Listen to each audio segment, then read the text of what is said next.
that there's a crew in town. The head hillbillies are making their rounds. Small town whispers loud and clear. The sheriff shot the judge in his chambers chair. Sheriff got a secret he won't keep.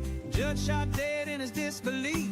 A lot of people have some stories to tell. Dark pass away, get the sound of a shotgun shell. All the secrets spill on down. Voices loud in this old town. From the courthouse to the ground. Rumors fly and they can't be bound. Neighbors hide behind their blinds. Whisper tales of troubled minds. Skeletons covering the mountainside. A treacherous reality in the pines. Winter reveals the hidden lies. Moonlight couldn't mask their cries. Shadows caught in sunlit skies. There's no cover, no disguise. All the secrets spill on down. Voices loud in this old town. From the courthouse to the ground. Rumors fly and they can't be bound.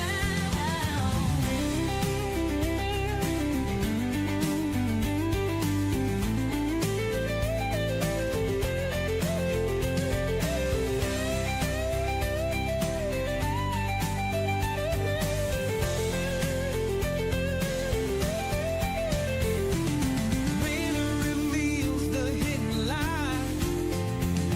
Moonlight could mask their cries.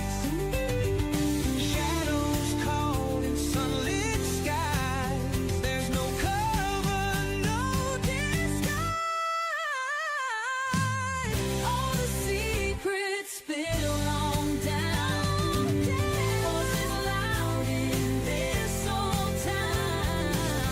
From the courthouse to the ground.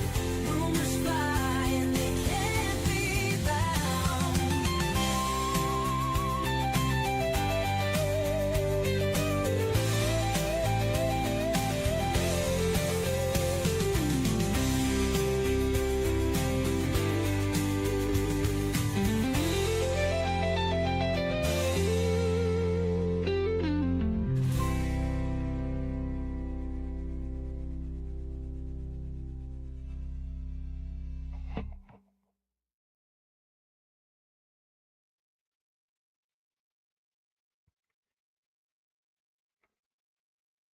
Hello, everybody. Welcome to the show.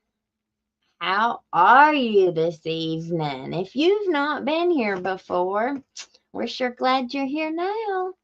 So my name is Elizabeth, and this is Hillbilly Crime.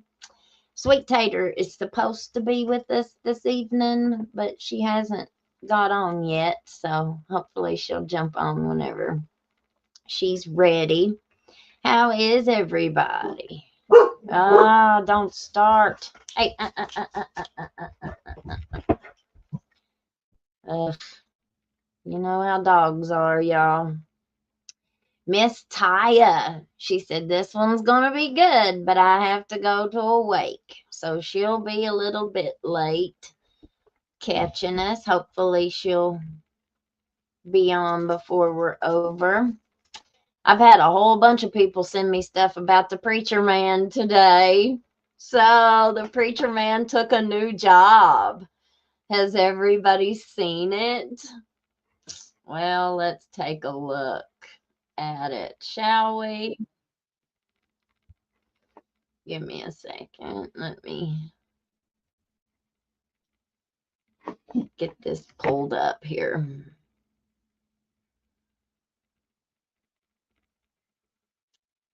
All right.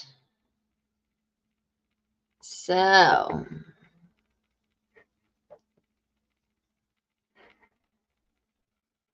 let's see.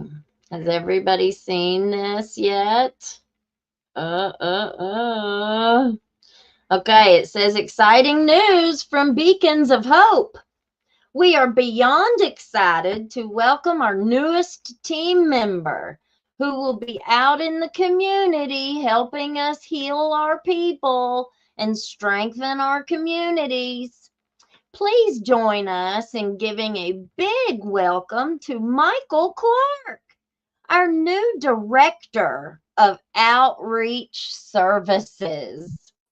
Michael brings years of experience helping communities and supporting recovery efforts.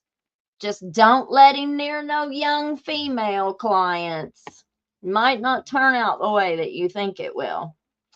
His passion, dedication will make a powerful impact as we continue our mission to bring hope and change lives. Welcome to the team, Michael. We're thrilled to have you on this journey with us. Beacons of Hope. So let's go look and see who Beacons of Hope is. Beacons of Hope. Let's look at their about page. Okay. Well, those are their reviews. We want to see their about. So it's an addiction treatment center. It's in Hazard. Let's look at the Beacons of Hope website. We can help brighten you and your family's future. Hazard outpatient. Let's see. Let me go to the other one here. Here we go. Here is the website. Beacons of Hope. Hazard location, Vico location, Hindman location. Let's read their about page. Well, are you going to tell us anything about you? Okay. Beacons of Hope mission statement. We got some good stuff to talk about tonight, y'all. Okay. It is the intent of all the staff at Beacons of Hope to make available and provide exceptional care for substance use disorder, behavioral health, and co-occurring disorders for the citizens of Perry and surrounding counties. Our main goal is to help people hurt by addiction reclaim their dignity, build a better life, and inspire a better future. Well, we'll have to dig into their tax records and stuff and see who sits on their board. We'll look and see who their board of directors are and stuff like that. I kind of have a feeling that they're going to be related to ARC, of course, in some way, because I actually have a little bit of information about that whole thing. Do you think that Michael Clark would be a better choice than someone who has, say, a master's degree and has a whole lot more academic and, well, we'll just say academic achievements and stuff? So I know that there were several applicants for that job that he got. I wonder how he got it. I wonder how and why they chose him over other applicants that they had.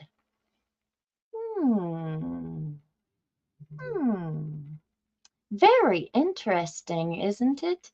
But that's how nepotism works. That's how nepotism in Letcher County, Eastern Kentucky, because that's Perry County. Oh, honey. But we'll find out. I want to know how he got that job. And how did he get it over other people? That's very interesting to me. I can't wait to find out that information.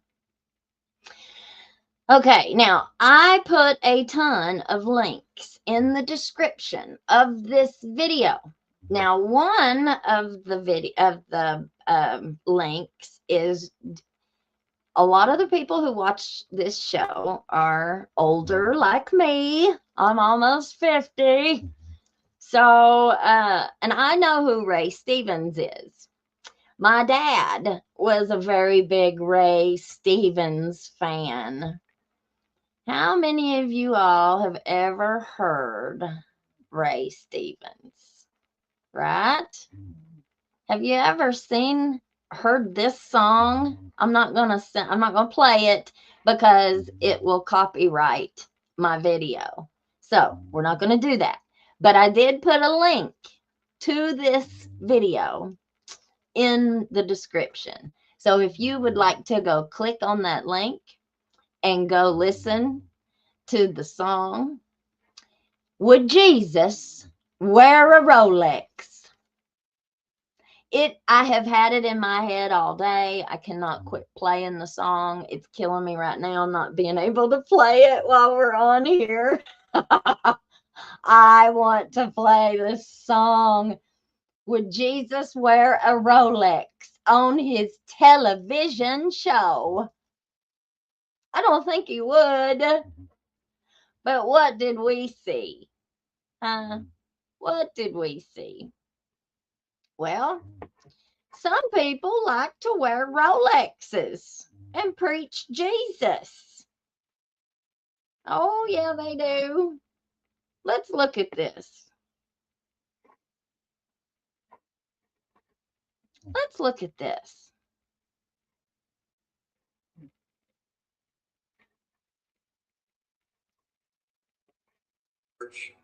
Dinner and our 81st anniversary at 3 p.m. today. So it's going to be an amazing time. Full day. What do you see on that hand down there? Right up in the camera. Right up in the camera. Let me make sure that I show. Let me make sure that I show my Rolex so everybody knows how much money I'm making. Some of the lyrics that are in the Ray Stevens song, it says, they were asking me for 20 when he's got 10,000 on his arm. Always showing up, dressed up in his dressy duds with his Rolex, driving up in his bright blue. I mean, you can't miss it. It stands out like a sore thumb. Bright blue car. Here I come. Here I come. Let's listen to the rest of his thing. This is what he put up on Facebook on Sunday, I guess before his church service. But I want to talk this morning about the offense. When an offense comes, the Bible talks about it in Luke 17:1. It says it is impossible for no offense to come, but woe to those through whom the offense comes. You're going to get offended. Let them offend you, but woe unto you who's causing the offense. Nobody was hurt more about other people than Jesus, but he was forgiving them as he was dying out on the cross. When you get offended, your true character is going to show. You're going to lash out, or you're going to meditate on it and realize, am I going to cause more damage by responding?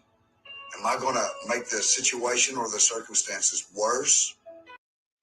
So, Mr. Clark is upset because I have told about a video that I have seen, and I have a copy of it, but there was a video that, and let me be clear on how the video was obtained.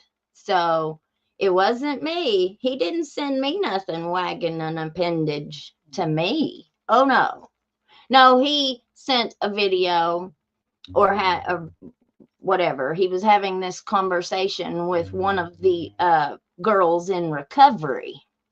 Oh, yeah, it's worse. It's even worse than me. I mean, if he would have sent it to me, he probably wouldn't have had no crime there. But, and I'm not even sure if this is a crime. I don't know. But I do know that you're not allowed to be in a position of authority over someone else. Like if they are in a rehab, or if they are in a treatment facility, or even if they are an outpatient. I'm pretty sure that's pretty taboo. You don't want to be doing that. You shouldn't be doing that, especially if you're married to somebody else and going around pretending to do whatever you're doing. So he's a little upset with me because I finally told who the higher up was in the video. Well, the higher up in the video that I saw was Mr. Clark, is Mr. Clark. Now, if Sabrina, now the video that I've seen is not the same video that Sabrina was talking about on the interviews with the Attorney General. It's not the same. Completely different. Totally different. So if she saw a video, then it was something different. Okay. It was of somebody else. It was of something else. Now, we didn't know that whenever I got the copy of the video that I've got. Now, thinking about how Sabrina would have, if she had seen the one that I saw, which at the time I didn't know, but if she had seen the one that I had saw, then she would have absolutely 1,000%, she would have thought of him as a higher up. He was always in the courthouse. He was always in the courtroom. He's always with the treatment and the recovery. He's always out preaching somewhere. And I found it very interesting that a lot of those places that he would go and preach and stuff, they were outside of these facilities. And when you get to digging a little deeper, like there might be a picture up on Facebook of him up there preaching and it's full, like the whole room is full of people. Well, yeah, because the rehab was loading all of the clients up into vans and driving them out there to wherever he was a preaching at. Let's go support. That's how a lot of that works. I've been to rehab myself several times, so I know exactly how they do when it comes time for a meeting. Everybody's got to have so many meetings. We've got to do this meeting. We've got to have all these meetings. And honey, all they are a social bin. It's a dating service. Everybody gets all dressed up. Think about it. They've been in jail for 6 months. They've been in jail. They've not had any boyfriends. They've not had any girlfriends. It's really easy for people to switch one drug for another, right? We were talking about that the other night. And one of the things that I've seen several people get hooked on is orno-pay. Now, come on, do a little pig Latin. We do pig Latin on some of our words. We have to camouflage certain words just to fill you guys in that are not aware. YouTube has like an auto detection thing, and so certain words we just have to camouflage because we're a newer channel. We've not been on as long as like Court TV and all them big ones, so they can get by with saying those words and it won't catch theirs. Ours just hasn't been on long enough, so it'll catch ours every once in a while. So we're still camouflaging certain words. but you'll figure it out. But or no pay and gambling. So gambling is a very big thing around here that has not been even mentioned hardly at all. So we had a couple gambling houses that I know of. You've got one in Whitesburg that is right smack dab in the middle of town, or down there by the rec center, and everybody knows about it. Everybody knows about it. Old DD has been seen there. I mean, that's like his second home, from what I hear. I can't tell you how many girls and men would tell me that they would see him there, and they weren't supposed to be in there because they were in drug court, or they were on probation, or they were on parole. But he didn't care. He just, hey, how you doing, buddy? We'll see you next Monday in court. Okay. You didn't see me, though. Oh, all right. Yeah. Peace out, brother.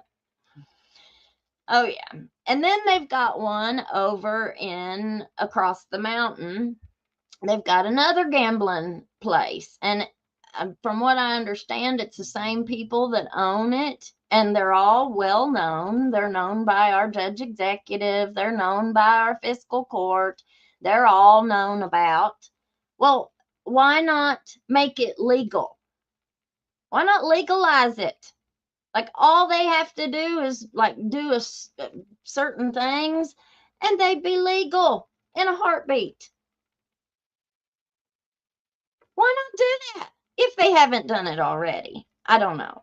But I know that it wasn't, if it ain't now. We also had a card house in Neon. Anybody that knew Shoeman? Shoeman ran a card game every weekend. And no women were allowed to enter. No women were allowed in at all, period. And I wondered why. I like to play cards. Why couldn't I go? Now, this was back before I was in church. I want to go. Nope. You're not allowed. He wouldn't let nobody come in that was women because they would distract the players. Apparently, that was a tactic that people would use. They'd send their little girlfriends over to flirt with somebody to make them lose the card game. So, anyway, let's let the preacher finish. By running my mouth, posting about it, whatever it might be? Or am I going to let God handle it and deal with it? Because if they are causing the offense, woe to them. And I already know that vengeance is mine, saith the Lord. He's going to take care of it, and he shall condemn every tongue that rises up against you. So I'm trying to figure it out. I'm going to let God handle it. Because in the end, you need to quit paying attention to trees. Don't worry about shade coming from trees that don't bear no fruit anyway. There's your word. You ain't bearing no fruit. I ain't worried about your shade. You can offend me. I promise you, God will handle that. You eat yourself up. Rotten fruit falls. I don't got to shake the tree. God bless you. Have a great day.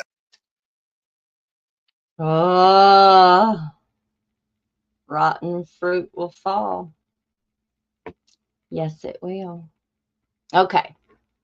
So, we are going to move on.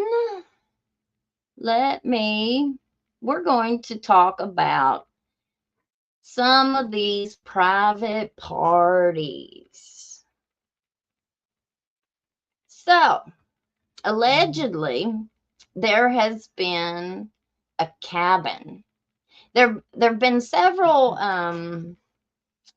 events, like annual events that were always taken advantage of and used as an opportunity to do the things that they like to do.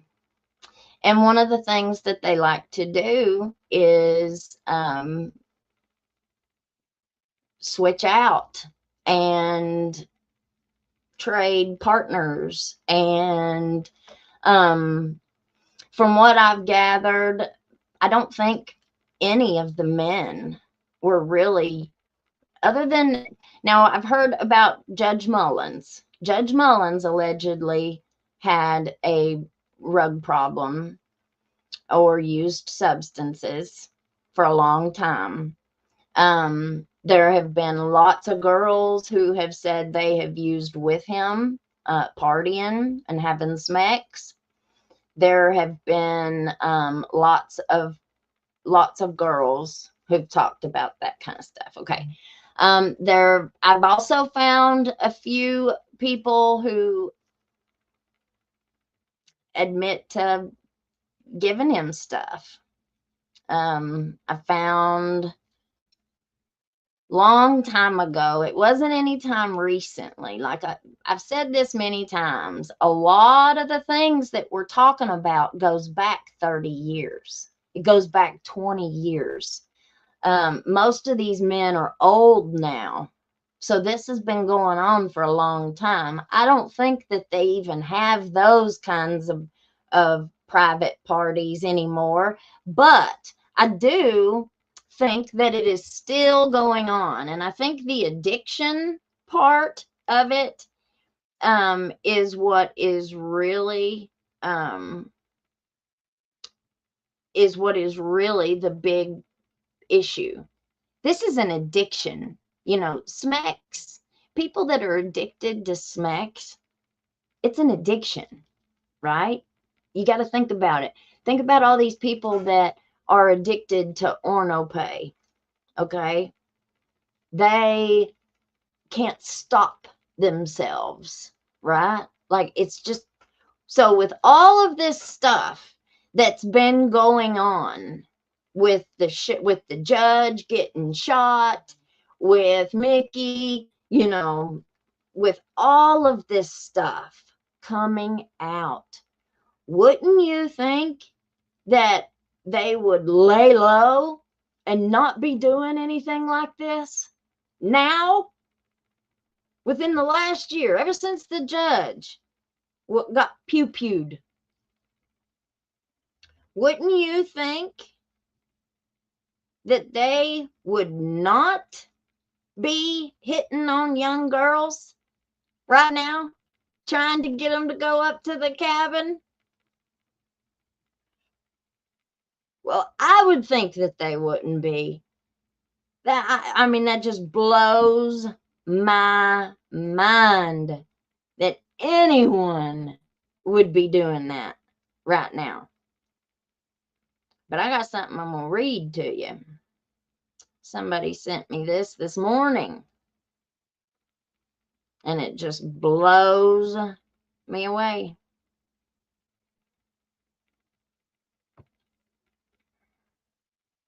Let's see.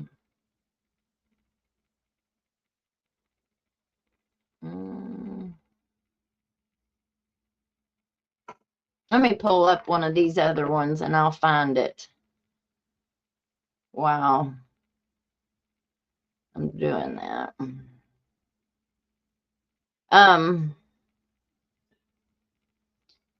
Now this is, okay. So let me go to the KSP real fast. The Kentucky State Police is imploding right now. Absolutely imploding. The commissioner, now we did a show a couple weeks ago because it was all in the paper, you know, that there were some lawsuits against a couple of the I think it was just one of the KSP troopers, but in those articles that they had come out with, they said that the accusations were going all the way to the top of KSP, right? To the commissioner himself. I forget what his name is, but I'm going to pull up this story here in just a second. Now, I was told by a source within law enforcement. I'll just say that. So I have a source within law enforcement. I got a couple of them, but this one in particular reached out to me and said that the KSP, this guy, the commissioner guy, he is really behind a whole lot of stuff that's been going on in the Kentucky State Police that has been not on the up and up. Now, this one source of mine said that in 2021, he called the state police himself and he spoke to the head of the human trafficking task force at the KSP. And he told them about what all was going on here in Letcher County. And and she was a woman who was over that task force.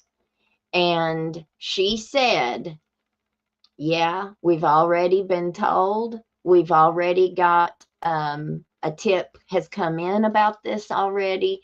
We are investigating if that's what it is. If it turns out to be human trafficking. That was in 2021. Now, same person told me that there are several lawsuits against this commissioner personally, right? Look what I found. Look what I found. There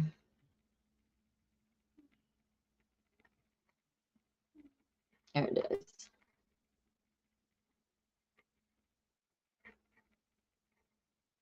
Into a lawsuit on the culture of Kentucky State Police. The agency's highest ranking woman, a captain, says KSP discriminated against her because she was female and had children. LEX 18's Lee Searcy digs into what's in that lawsuit.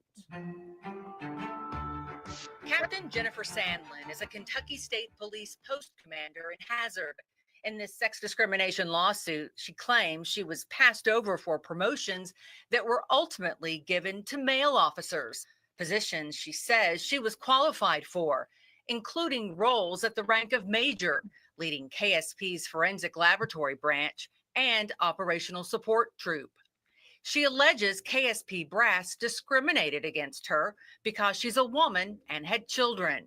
In this handwritten journal, Sandlin notes that when she was pregnant with her first child in 2005, a commander told her to bring in verification of her pregnancy, saying some women may fake one to get off the road, then say they miscarried. Sandlin says when she sought a position in Frankfort, a senior KSP official told her it would require a lot of seat time there and that she should discuss it with her husband and let him know. She wrote it felt like she had to convince the higher-up that she could work there, explaining her husband was retired and that her oldest child could drive.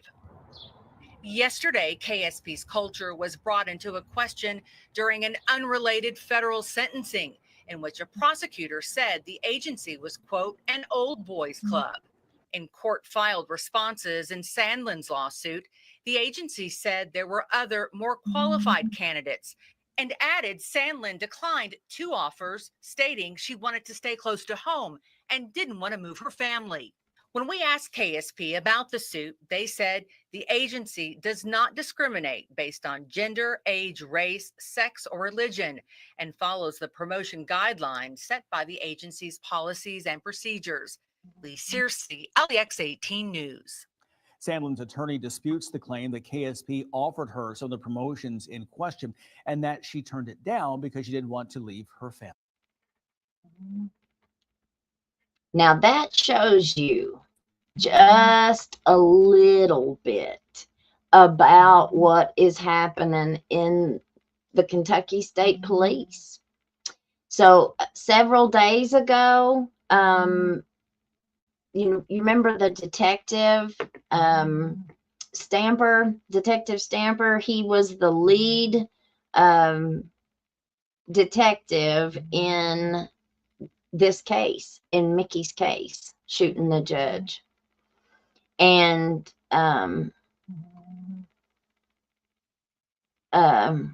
he retired. Him and 4 other bigwigs retired this past week. Just this past week. There's a lot of people that, you know, recognize the Tim Robinson connection to all of this. You know, Tim Robinson is the founder of ARC.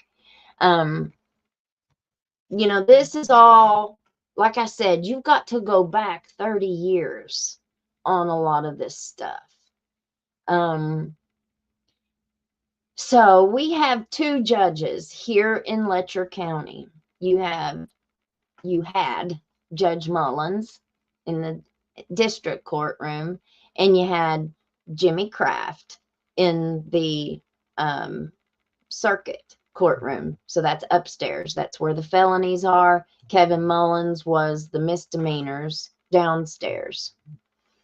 Now, of course, these people were lawyers and attorneys before they ever became judges.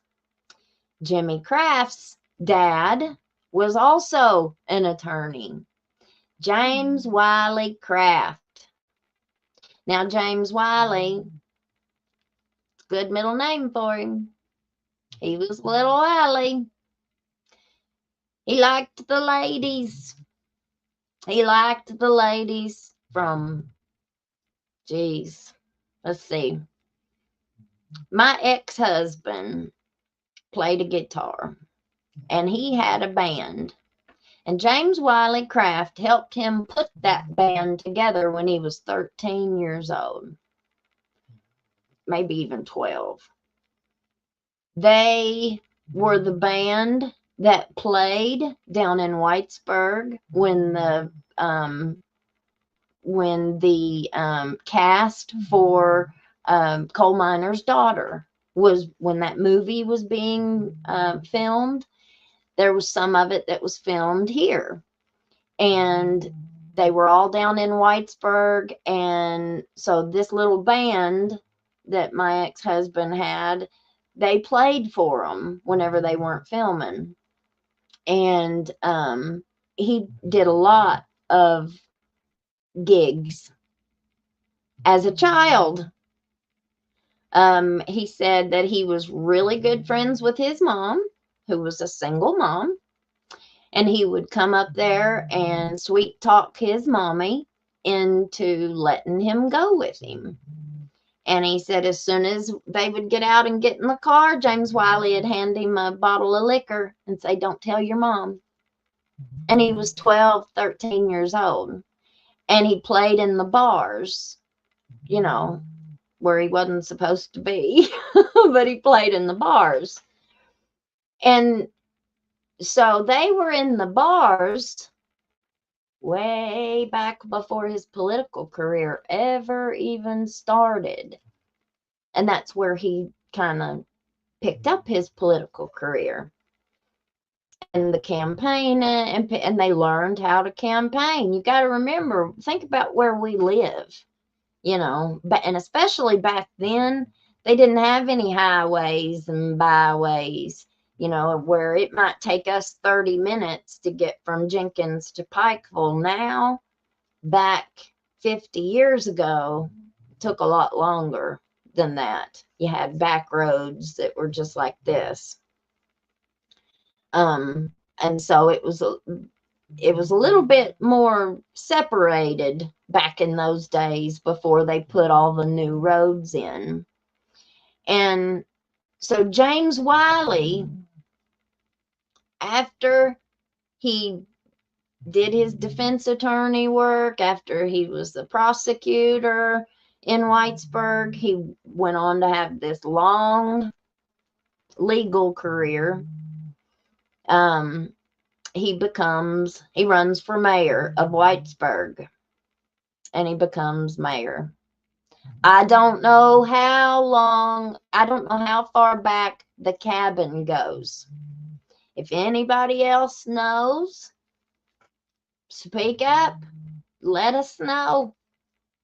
If you have any information on any of these, on the history of our county, that's basically what we're doing. Is we're going through a history lesson of Letcher County. So James Wiley apparently is the owner of this cabin, this infamous cabin that everybody talks about from these private parties. Allegedly, it belonged to James Wiley. Now, I don't know where it's at. It's supposed to be up in the mountains somewhere. So, and only certain people were invited to the cabin. So you had what I was saying earlier about those events, those annual events, those annual parties that gave them an excuse. Christmas parties. They'd have a big annual Christmas party at the courthouse, and then they would have an after party. And then if you were lucky, you were invited to go to the cabin. And allegedly, the cabin is where all bad stuff. There was a lot of bad stuff happened at the after parties too. Allegedly, the Puckett boy, got attacked at one of those parties. Anybody who watched that video with us, the Puckett boy got whooped. Trying to figure out how to go next. So, James Wiley and Kevin Mullins were great buddies, right? You got Judge Mullins, who at the time was an assistant Commonwealth attorney, and you had James Wiley, who I guess was mayor. So you've got both of their wives.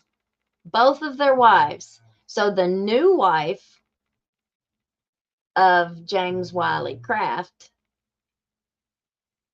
she wasn't the wife at first, right? So two young girls, they decide they're going to go down to City Hall, and they're going to get them a job at the City Hall. And one of them ends up marrying Kevin Mullins, and the other one ends up with James Wiley Craft. Well, there's a problem. James Wiley Craft was married. And I find it very interesting. Well, I don't know about interesting. Interesting's not the right word. I find it crappy. Let's just put it that way. So he was originally married to another lady who everybody that I have talked to has said that she is just one of the nicest ladies you could ever meet. And she sure didn't deserve what happened to her. Well, I guess they were married for a very, very long time. And they decide to go to the UK basketball game, him and his mistress. And they get to the basketball game, and everybody from here is basketball fans, Kentucky, UK ball fans. Now, I don't think it was a kiss cam. I don't know. I don't know. I didn't see it. I don't know if it was a kiss cam. I wish I could find that ball game, though. I'd love to find it. But allegedly, him and her get caught on the TV at the UK basketball game. Well, she divorces him, and then he marries at 75 or 80 years old. He marries the 20-year-old beauty queen. And now he dies, and Whitesburg City Council makes her new mayor. No experience. None. She might be doing a great job. Well, I mean, who wouldn't? You've got a whole city council that is there. You know, you've got all these programs, all these grants. I mean, I'm sure she's doing a great job. Now, I was told that it was discussed at the city council meeting that her and her child needed health insurance. And if somebody else was named mayor, they would lose their health insurance. And so that was allegedly, that was part of the decision to give her mayor, to appoint her as mayor. Well, that's not fair. It really ain't. I'm sure that there was a much more qualified person to take over the mayor of Whitesburg position. But what's the difference between Tiffany Kraft and Taya Adams? What's the difference? I'd like someone to explain that to me. But they can't.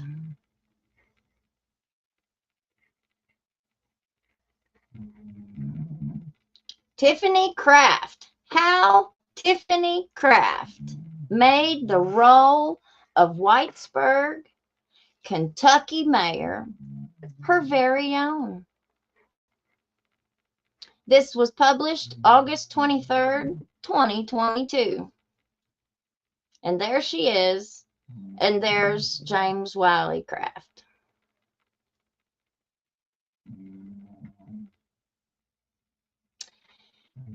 Okay. Like, this stuff really upsets me. It really does. I feel like there is kind of this unspoken thing around that. Don't you dare talk about it. You know, don't you dare talk about it. Snail trail. Patty Wood was the only one to speak up at the city council about wanting to be considered for mayor. She ran against her. That's interesting. I didn't know that.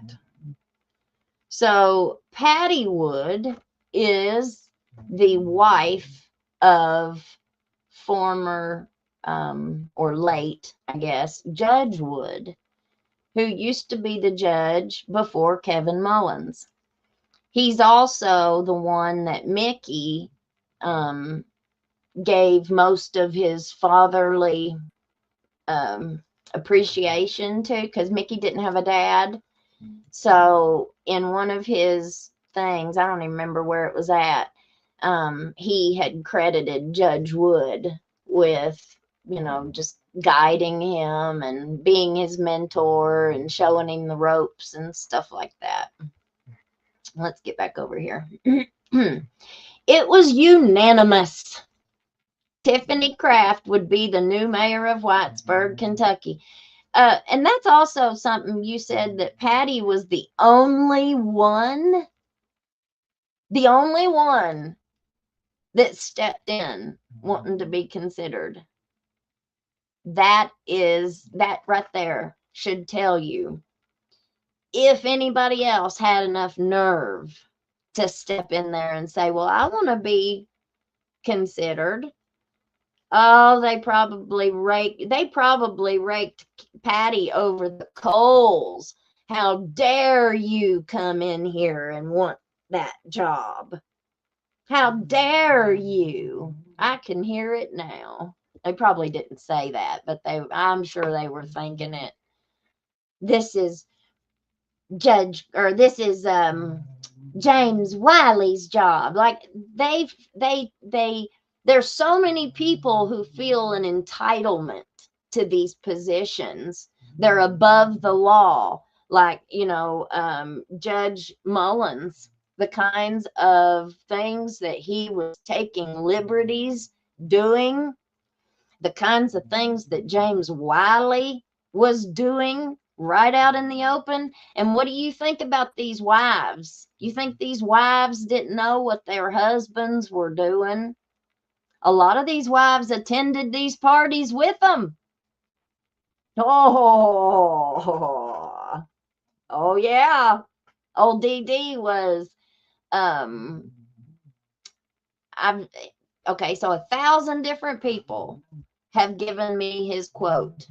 So I feel very safe in quoting him. His favorite saying to people, allegedly, was, "I'm no rug addict.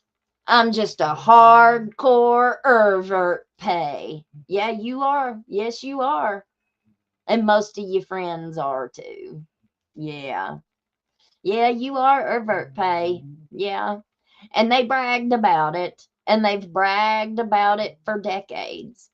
They thought that it was just such a cool thing to coke all these girls up at these parties. Oh, yeah. Oh, yeah.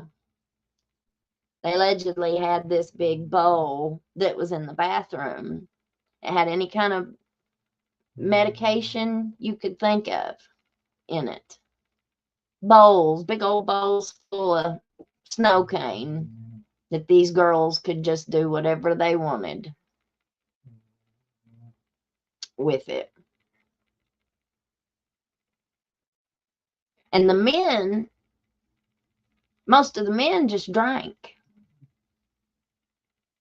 I've had people that worked some of these private parties, one person in particular, tell me that they had seen some of our fanciest ladies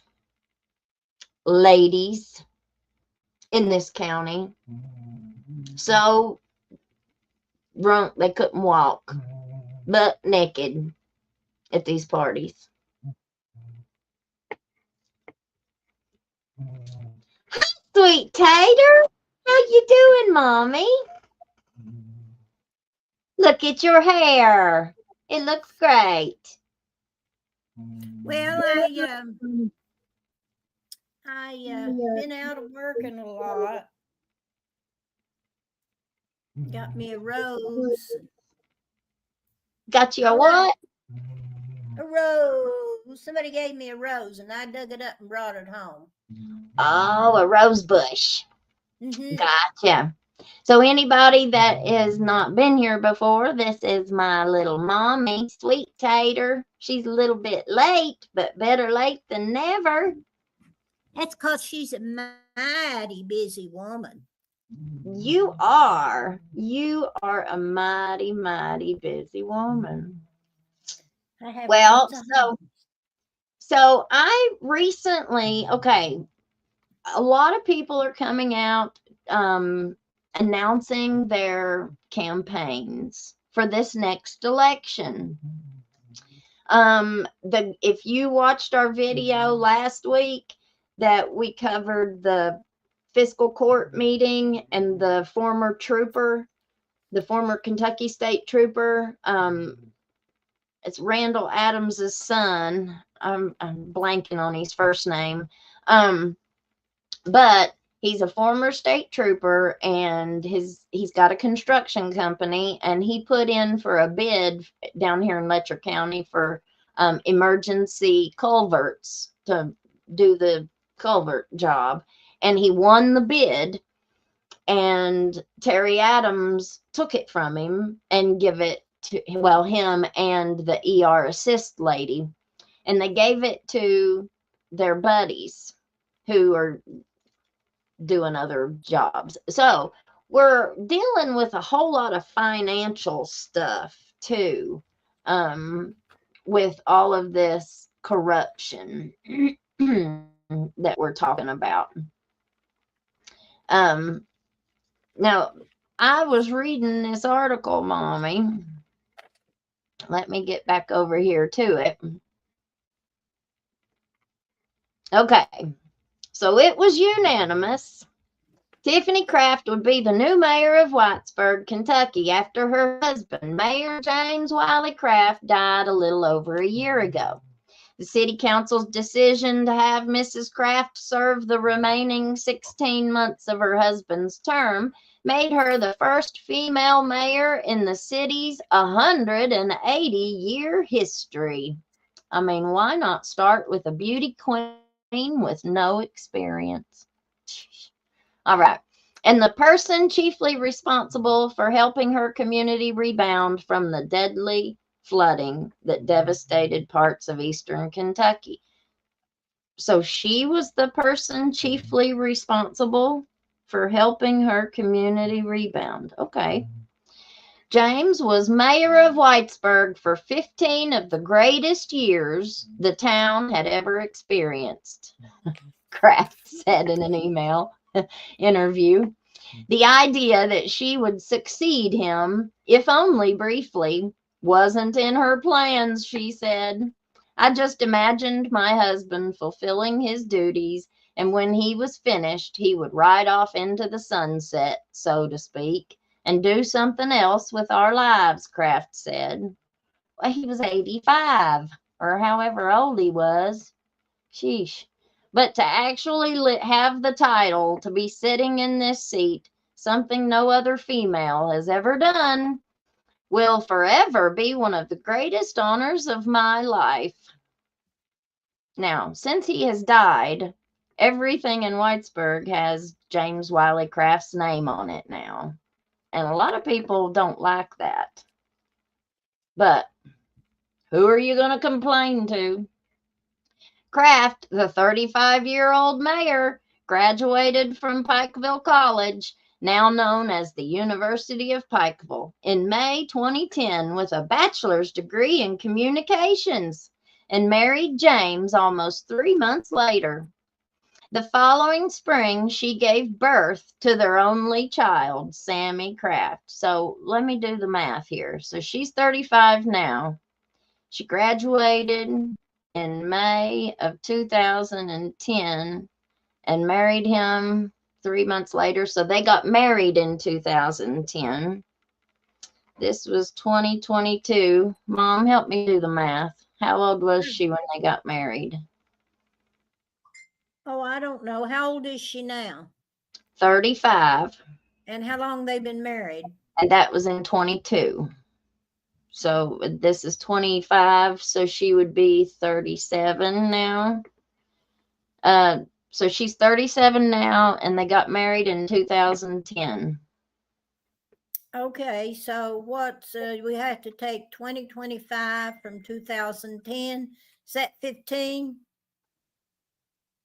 Do we have Yeah. enough numbers? Yeah, 15. So what's 15 from, what's her age now? 37? She was 22.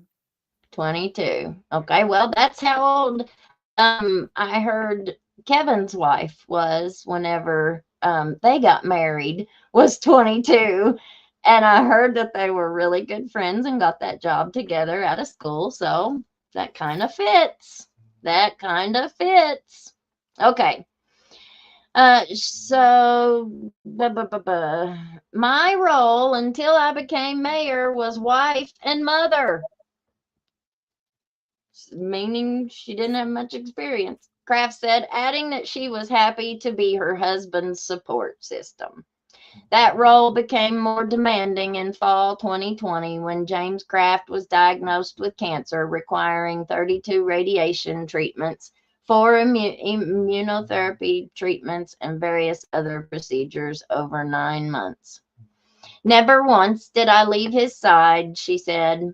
Kraft and her daughter treated James to a peanut butter milkshake on his 76th birthday on June 13th, 2021, hours before he suffered a stroke.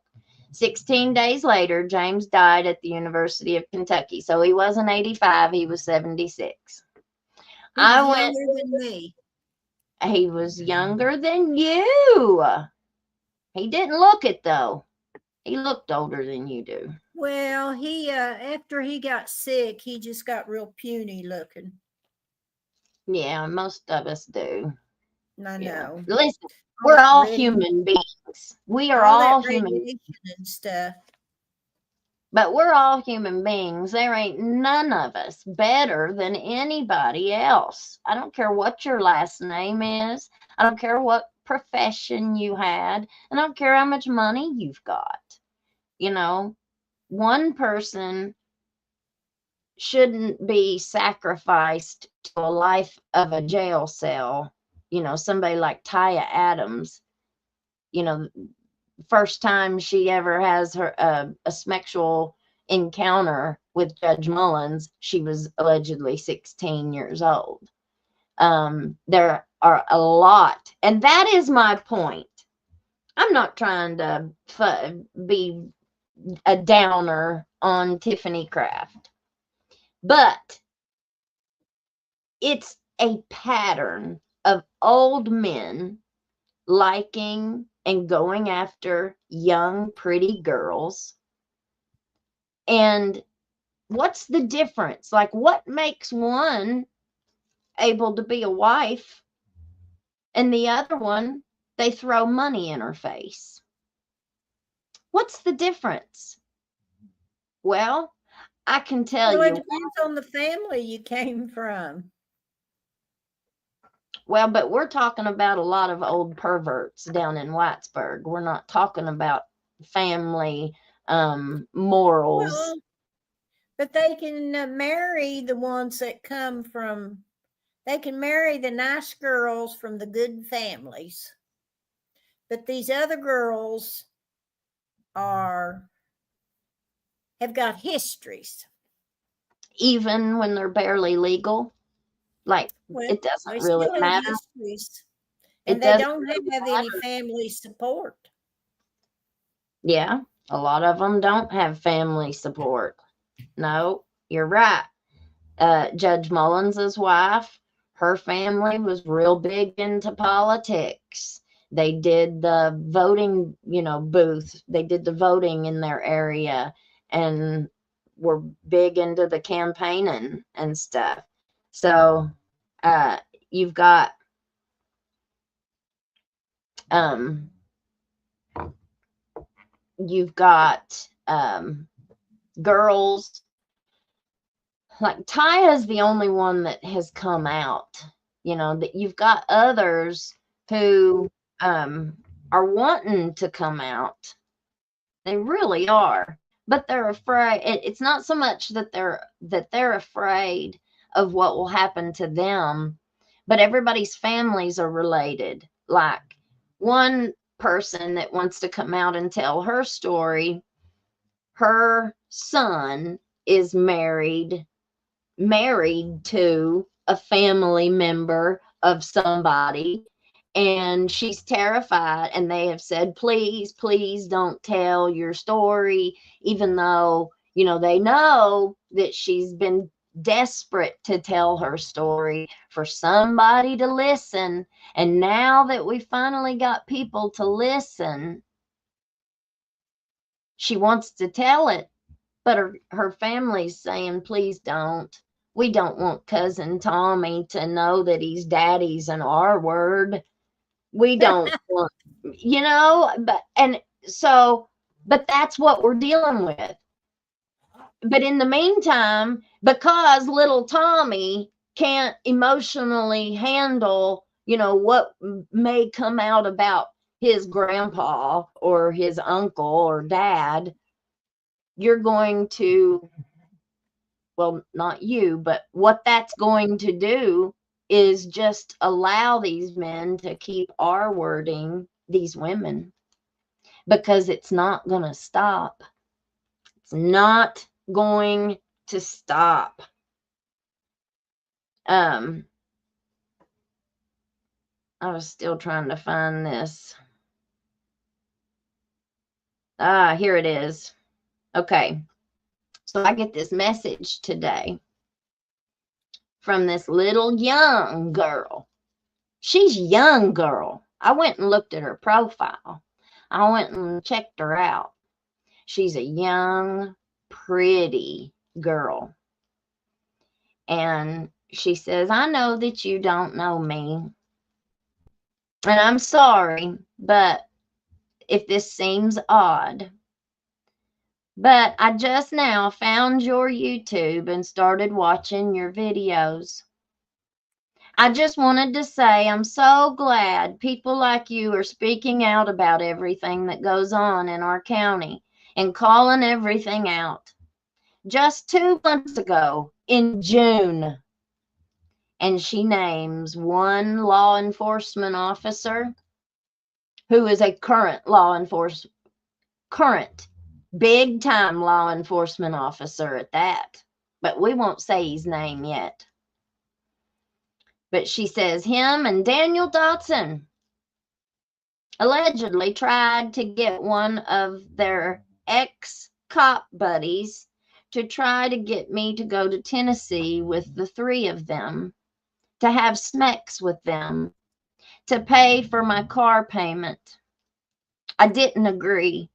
And I know that I didn't go through the awful things some of these women around here have went through, but it's still so crazy to me that the people in places of authority in this county are even to this day trying to get people to prostitute for them, yet are able to put people in jail for BS.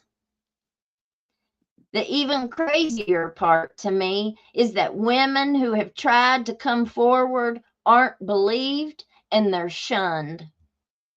I hope you keep making the videos and the lives. They need to know. They need to throw the book at some of these people who think they are above the law.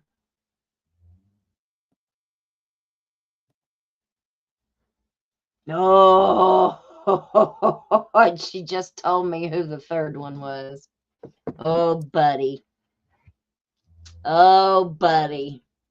Just blows me away. It just blows me away. Mommy, what do you think about any of it? But I don't know what you're talking about. Okay, what do you think about some of these players to this day still trying to get young girls to go do this? You know, Now that's 3 men. That's one is a current law enforcement officer, and he's a big time one. The other one is a former law enforcement officer, and then Daniel, who just retired and resigned, and he's like 78 himself. well, they grew up in a different generation and a different time. Now, I think there should be compensation for these women that have been treated that way. Don't get me wrong. And we need to put measures in place and education in place so that these people in those positions of power can exercise their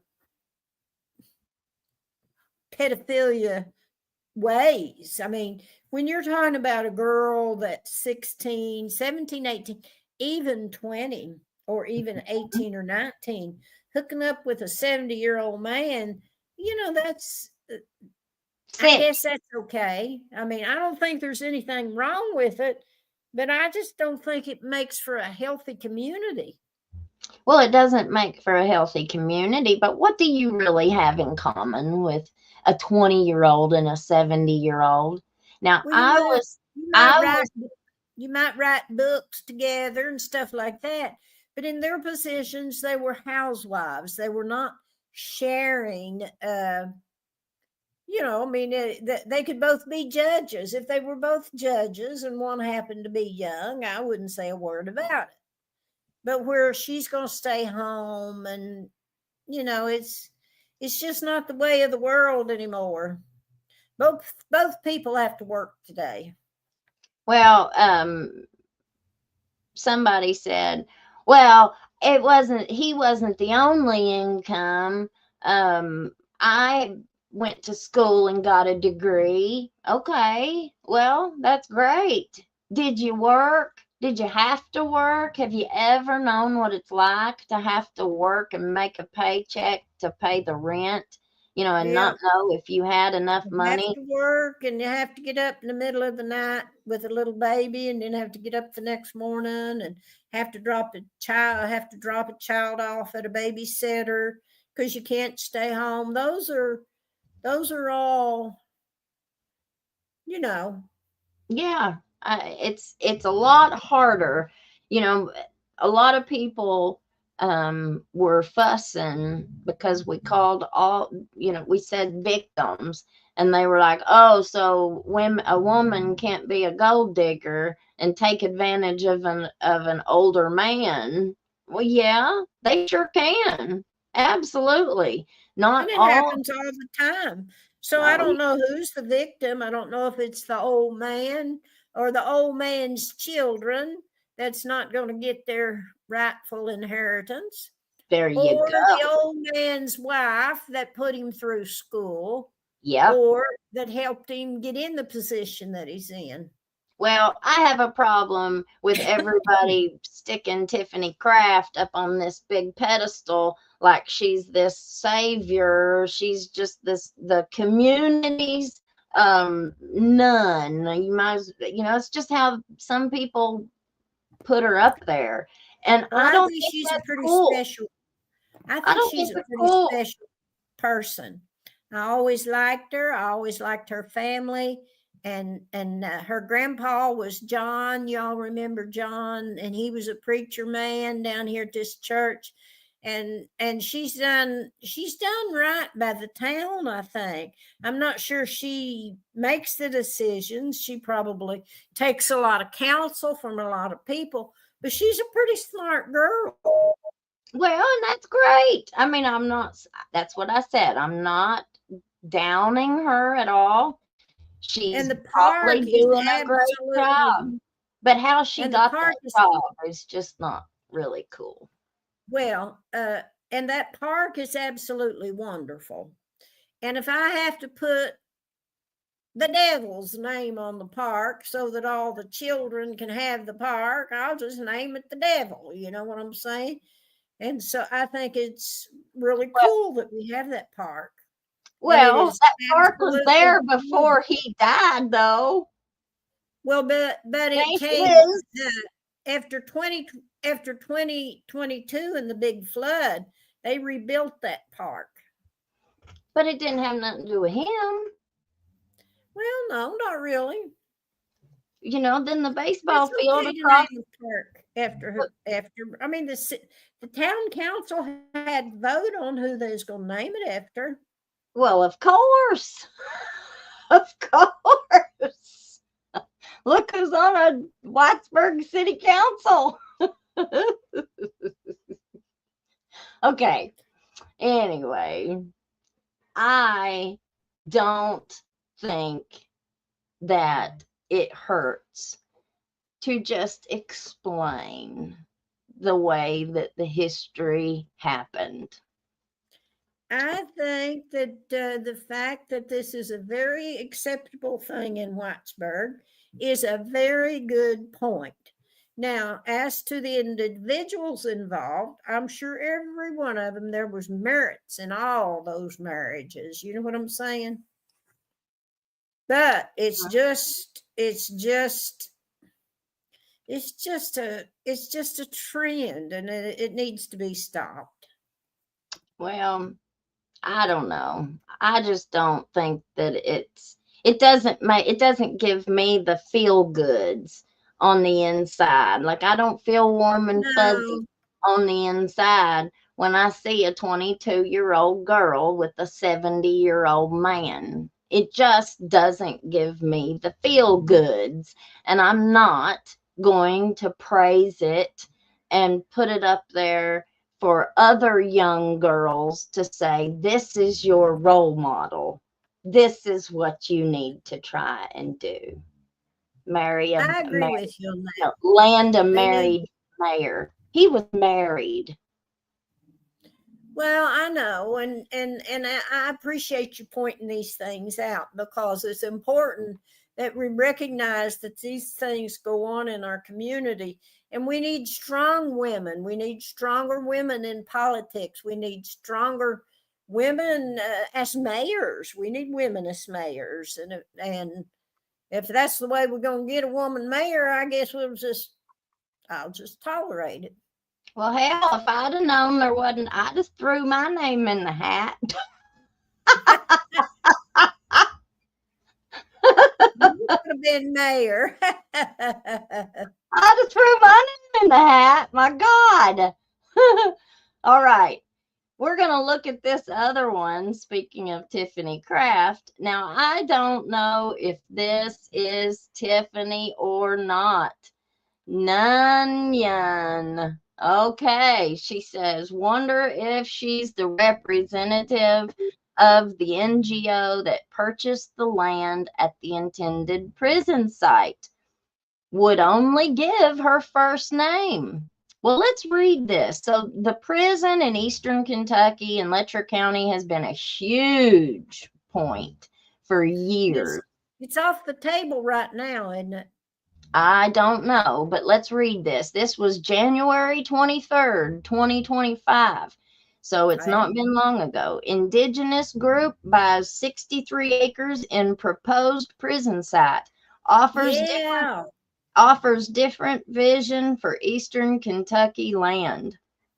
An indigenous group seeking to restore and reclaim Appalachian land recently purchased 63 acres within the boundaries of a proposed federal prison in Letcher County with the support of a coalition of groups opposing the prison project. The Appalachian Rekindling Project, ARP, now you're going to hear a ton of organizations in this, and these are all these nonprofits that have popped up all over Kentucky that are just Hal Rogers. They are politically funded. They are grant funded, and they are all partners. They partner with the different areas in Eastern Kentucky.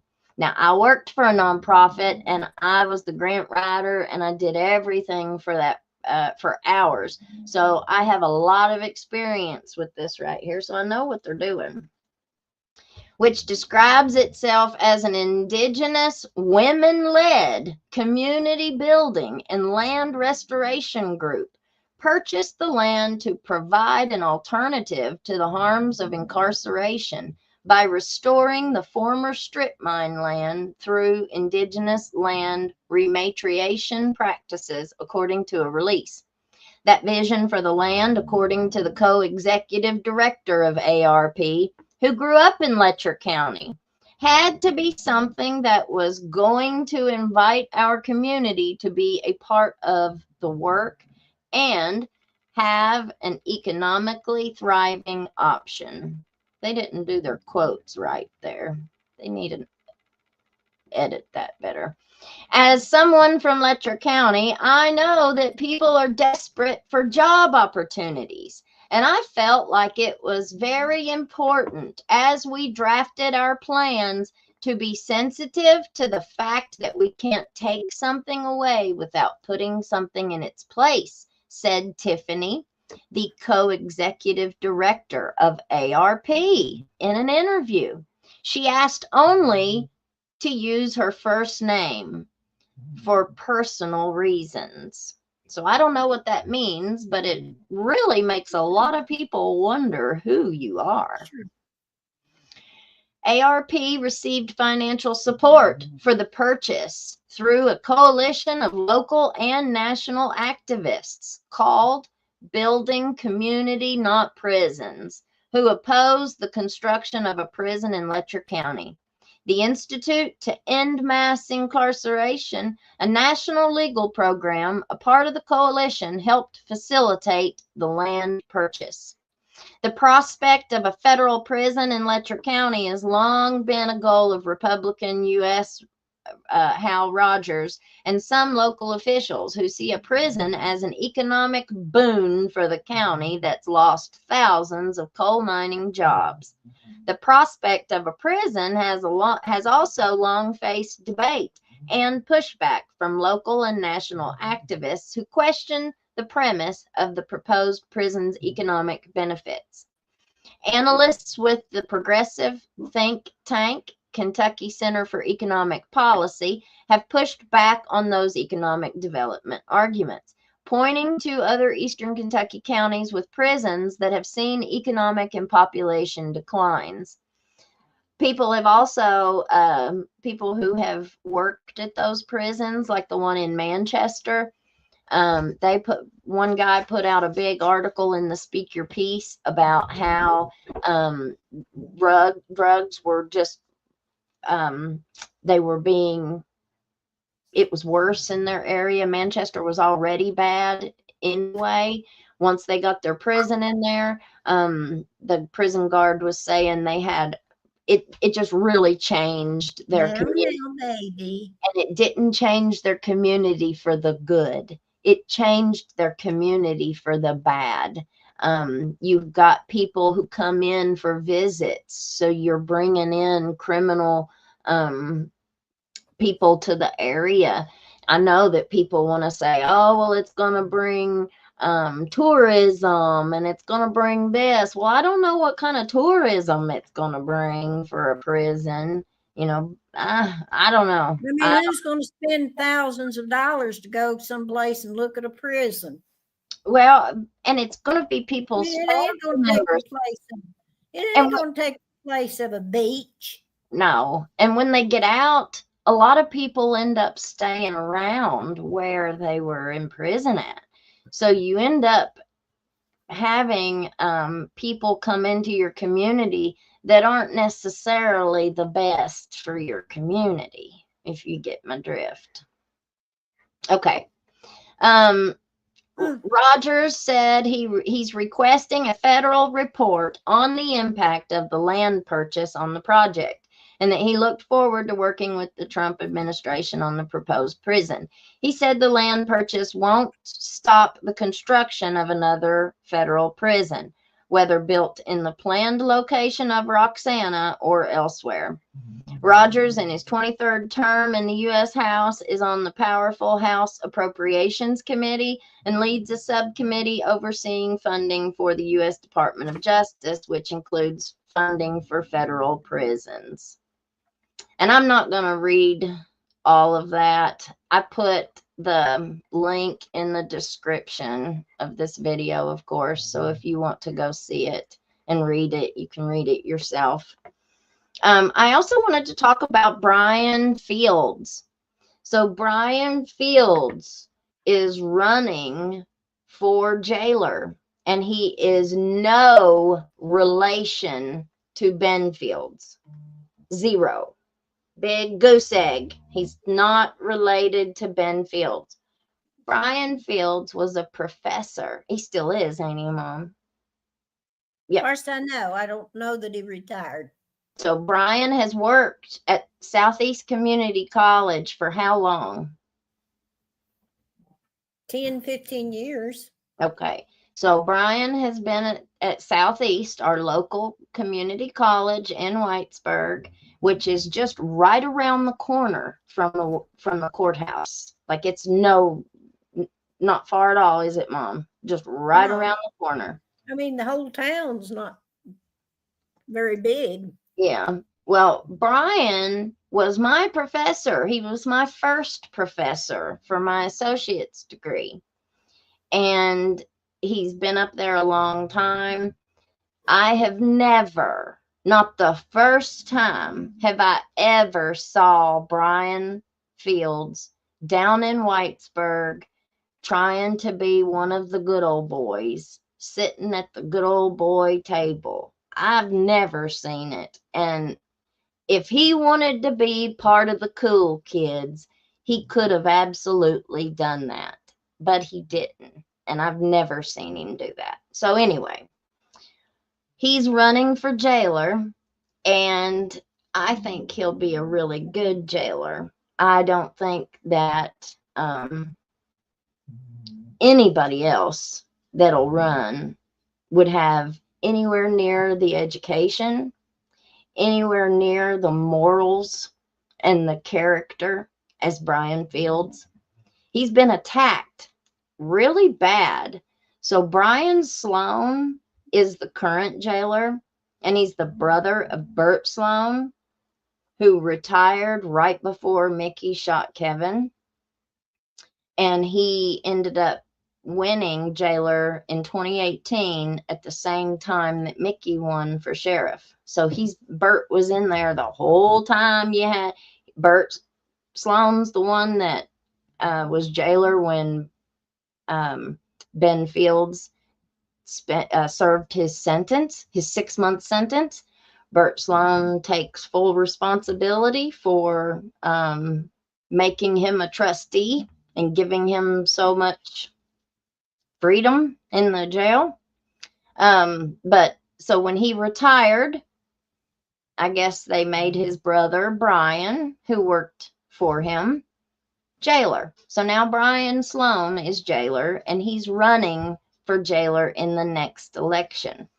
Well, they have a sister, and she's causing a whole lot of trouble. I reckon the sister allegedly has called the college and tried to get Brian fired. She said all kinds of really bad things about him to the college, to whoever she was calling down there. They've put stuff all over Facebook, slandering him and saying that he's got some bad criminal records. And I mean, she's not right bright, I guess. I don't know. She's done the same thing to me, but I don't pay any attention to her. And anybody who reads it can tell there's not a period or an exclamation point or anything. It's just one long run-on sentence that goes about this long. So anyway, anybody... No, she's still got a right to her voice. Well, she does. She can. And it's not, the things she's saying about Brian are not true that I know of. I've known him a long time. And in fact, me and him are quite good friends. I mean, we work together, and I have never, in all the time that I have been around him for 10 or 15 years, you know, because I worked with him right there on the same floor. I've never heard him say anything derogatory to women. Nope. About women or anything like that, because, you know, we were educated and tested and put through the hoops to know how to treat women, that you had to know how to treat women and men too. But you know what I'm talking about. At the college? Yeah. At the college, we made sure that the women were not preyed upon by old men. And I've never heard him say anything derogatory about women. He's never been anything but nice to me, respectful. But she does have an opinion, and it's not very very nice of us to use. Well, it's kind of like a dirty secret weapon, you know, like they're running for jailer and they can't say this stuff. So they're turning her loose to go say things about other people, about their opponents. You know, I'm not running for jailer. You have to let people make up their own minds, and we shouldn't be criticizing her because of the way she phrases things, because she can't help it because she's dumber than a box of rocks. Okay, I'm sorry. Thank you, Mommy. But her opinion is just as valuable as, it's just, you just have to judge for yourself. But I can assure you, Brian Fields is a very well-educated man.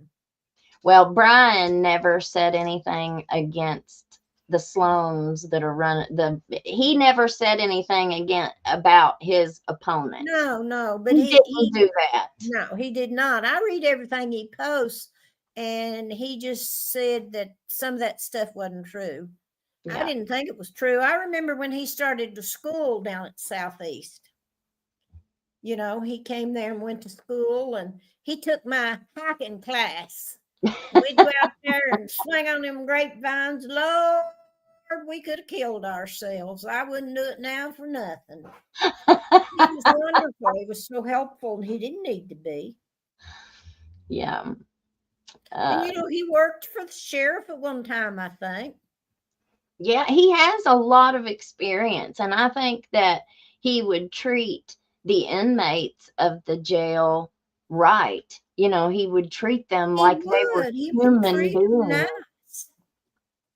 He will treat them like they are human beings. I think he would. In all the dealings I've seen him have, he surely did. And he would not, I don't think he would condone employees having sex in the bathroom. Oh, he wouldn't. I don't think he would either. I don't I know do what not he'd do about that. I mean, you know, it's pretty hard to step forward and say, well, you know, old so and so's having sex in the bathroom. I mean, who you go tell? You want to Well, tell somebody that's having sex in the bathroom too? So you just kind of close your eyes and ignore it. Nope, that's not sex they're doing in the bathroom. She's doing an analysis on his urine. I mean, come on. I mean, it just needs to be stopped. it does. It needs to be stopped. And, you know, It's our just vote. vulgar. It's just vulgar. The fact that the guy slept with the inmates, you know what I'm saying, the one that got in trouble, that's just vulgar. And if the Mullins feller did what they say he's doing, that's just vulgar. That's not cute. It's not cool. It's not clever. It's just pure low class. It is. Well, apparently they have in this good old boy circle, they found them a gentleman who is freakishly he's like John Holmes. Do you know who John Holmes is, Mommy? I don't. Okay, well, he was a famous Orno-Pay star. Oh, he was a stud. He had a great big appendage, I reckon. Oh, his doodad was huge. Yes. I wonder how he got that worked out. Well, we had apparently at these private parties, all these lawyers and stuff, they found them a John Holmes right here in Letcher County. And Ooh, I that want was, to see. and that was, Ooh. I do. I and want to measure. well, And then, apparently that was the star attraction for these parties. So I can see certain that. at some parties, maybe not all of them, but some of these parties, this man was the star attraction. And some of the other guys would bring their wives and their girlfriends, and they liked to watch old homie boy with their old lady. Well, And that's vulgar. that's very vulgar. It is very vulgar. But that is what, okay, it's an addiction. We have to understand that that's what we're talking about here. That's a sex addiction. I know you've heard of it before. You know, people get addicted to looking at naked people on their phones. They get addicted to watching it on their computers. And that's one of the reasons why they like to send those videos and those pictures to people. You know, even if, like, why would somebody send me that? Like, I don't want to see that. That is the last thing that gets me excited. You know, it's not going to, why would you do that? Like, I'm not going to see the reaction. I wonder if they'd like to see my elbow.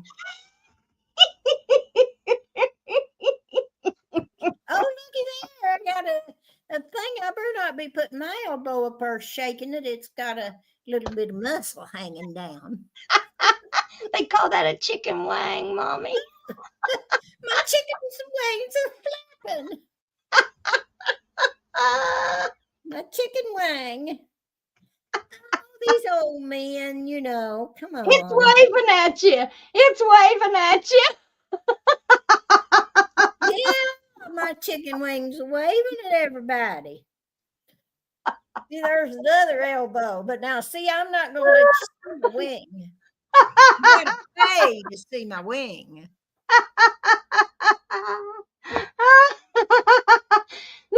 This whole show was worth the end. JDWLKY says, oh, please tell Sweet Tater that my kids absolutely love seeing her when she's on because she reminds them of their late grandma. Oh. Where you live, JD, now I'll come see them little kids and put them on my lap and say, your grandma told me to come and see you. Oh, bless her hearts.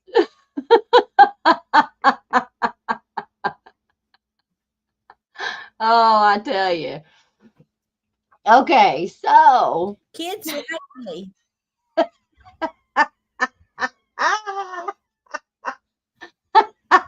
I love it. I love it. I love it.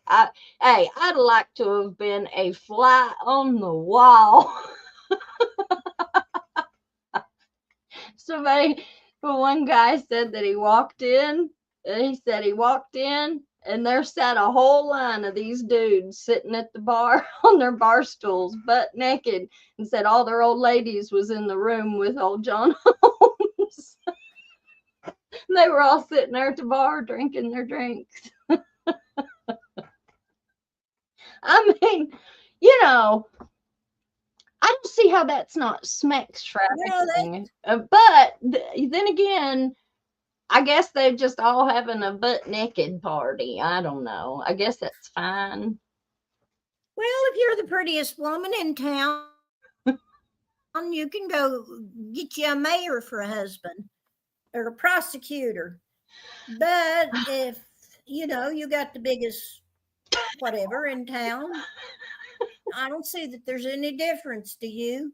Well, if they're paying him, if everybody's paying him, well, yeah. Well, that turns it from I don't know, does it turn it into anything if they're paid? It does. He's just taking advantage of a feature that he has. I mean, they shouldn't be there to begin with, right? We know that they don't need to be there doing stuff like that. Well, we know that Taya was brought to some of these parties, and we know that Lexi was brought to some of these parties. Lexi, you probably don't know who Lexi is, but well, did they get to see it? I'm sure they did. Did you ask them? No, I did not, but I'm gonna have to ask Taya. That's right. That's a good question. That, you know, it may have been a different time too, because like I've said, the game stayed the same. This game has been played for a long, long time up at this cabin, wherever it's at. The only thing that changed were the players. You know, these men started out as young men at one time, and now they're old men, you know. That is just so hard for me to fathom that such things go on. I know. I don't think it's any different for a man to be a prostitute or a woman to be a prostitute. I think it's the same. Now, I'm not saying it's wrong, but I will say that I don't think it's a very good way to make a living. I don't think that it leads to being able to retire and be happy, you know, and so forth. That's, you know, that's your goal in life, is when you finish up, here you are. You know what I'm saying? But I just don't think it's any difference, but that's just sleazy stuff. Well, That's the stuff that you would expect to find in prisons. Yes, exactly. Well, I had a member of law enforcement tell me yesterday that, you know, he's had he himself has had a whole lot of sleepless nights just coming to terms with what all's happened in this county and what all's been done to people. And he told me that he felt guilt that that he and other people have not spoken out, because, and I was like, well, that's okay, you know. And he was like, no, it's really not. He said, we've left you out to dry. We've left you hang out there by yourself talking about this, and nobody's come to, you know, back you up. And I said, well, you know, I understand that. I understand, because so many of these people are, like I said, their family members are married to other people's family members. Their jobs, their income, you know, if they was to say anything or come out, like, I have been very disappointed that not one candidate that is running for re-election has come out and addressed what Ben Fields did. You know, he pled guilty to it. You know, we know what he did. Yeah, but he was just a scapegoat. Yeah, but nobody has come out and addressed it. Tiffany Kraft is the mayor of Whitesburg. That courthouse sits right in downtown Whitesburg. You would have thought that she would have come out and condemned that behavior by, you know, guards, by our jail guards, for them to do, or court security, whatever, law enforcement, period, that anybody would do what Ben did. And not one person has spoke out against it. You know why? Because Ben's wife is still working in the courthouse. I'm sure they were all really good friends with Ben still to this day. I'm sure they all probably are. They probably haven't, none of them fell out over it. And so over what he did. You even had the Matt Easter, the investigator for the Attorney General's office, placating that man. Even though he got his confession, the way that he spoke to him was so endearing and, you know, my buddy. But yet whenever he was interviewing the women, the victims of his crimes, he spoke to them like he didn't believe them. You know, he was very short. He didn't let them finish their sentences in some cases. He framed that entire questioning and that entire interview as, oh, so you saw the opportunity. Oh, so he flirted with you, and then you saw the opportunity to not have to pay for it. You did it. Okay. Like, you know. Well, that's probably the truth. But the truth of the matter, on a deeper truth, is that they shouldn't have been flirting. And that shouldn't have been even a question whether he would take a bribe. You know, therein lies the problem, is that he was in a position that he was willing to take a bribe. Not that the girls were willing to do it, but that he was willing to take it. And I have a comment on the prison, if you'd like to hear it. I do, Mommy. I was not in favor of the prison. Mm-hmm. I am not in favor of the current method we use for locking people up. And we're going to those private prisons, which are even worse, because then no training, court system and this and that and the other, and they get them and put them in jail, just sort of like the way they did with the that's right, the money, where we were putting the people that, you know, we were trying to cure from addiction, and we were just using them to prison for profit. Yep, prison for profit, just like the drug court. Same thing. To me, is a lot the same.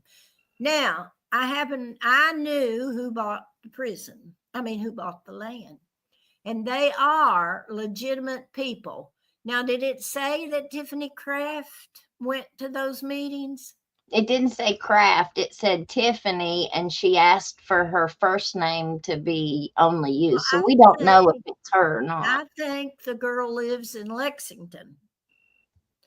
And I know people that know her. Oh, okay. And she is something indigenous. I don't know if she's just an advocate for indigenous people or if she is indigenous herself. I thought she was indigenous herself. Indigenous and of what? Huh? Indigenous of what? Oh, she's Indian. Oh, okay. So she's, one of my people, of the kinds of people that this old hippie chick likes, people that are willing to put other people first and willing to put the land first. And we didn't want that land. It had already been mined. Why would you want to put a prison on it? That's just sort of like a double dose of hell. Yep. And so I didn't want the prison because I don't want it either. I didn't want it. I know this is going to sound weird, but I think things permeate the air and the atmosphere and the molecules and the sound and all that. And when you have all that suffering and anguish and grief so close to you, it's going to affect you. It has to dissipate. So, it'll go out into the community. So they just need to do something else. And they're going to use that land. I forget what for, but there's many things that land can be used for. And it's almost recovered from the devastation of the mining. And it's got all kinds of animals and plants up there. Yeah. It shouldn't be disturbed again. I hope it isn't. And I'm glad to hear. So all of you guys that were questioning if that was Tiffany Kraft, we think it's not Tiffany Kraft. So that's I will great. testify that it's not her. Okay, good. That's just on my good faith. You just have to accept it. Yeah. I'm testifying that it's not her. I accept it 1,000%. And if she was doing it, I'd go down and give her a big old kiss if she'd let me. No, you would. So that's my take on the prison. Leave the land alone. Good. Yeah, I don't want the prison here either. I think that it just brings... We don't have to stick everybody in prison that's committed a crime. We got so much technology available. And don't make them pay for it. Why are you making them pay for it? You're the one who want to keep track of them. Let them stay at their own house. So... Or if you have to have a place to put them, have a house, that they can stay in and put them leg things on them and let them go to town or whatever they're supposed to be doing. Instead of a sober living house, it could be a jailhouse. There you go. It would be a lot safer. It'd probably be a lot better. It'd be like house arrest. So we were talking about the house arrest stuff, with Ben and with Mickey and all that. Let's see, I forgot that one. Somebody just said, I had it up there and I clicked off of it. Terry said Mickey had card games at his home. Many homes had those card parties and more. Most had kids. So those kids are exposed to the culture at an early age. Groom the kids not to talk about family or, let's see, those parties end up swingers by the time the sun rises. They look over laying in the grass like, holy crap, whose crack is that? Oh. That was good. I've seen my fair share of cracks. I tell you what, I saw a guy the other day, and he had him a big belly, and his britches were down, and he was a bending over doing things, and I thought, woo, look at that one.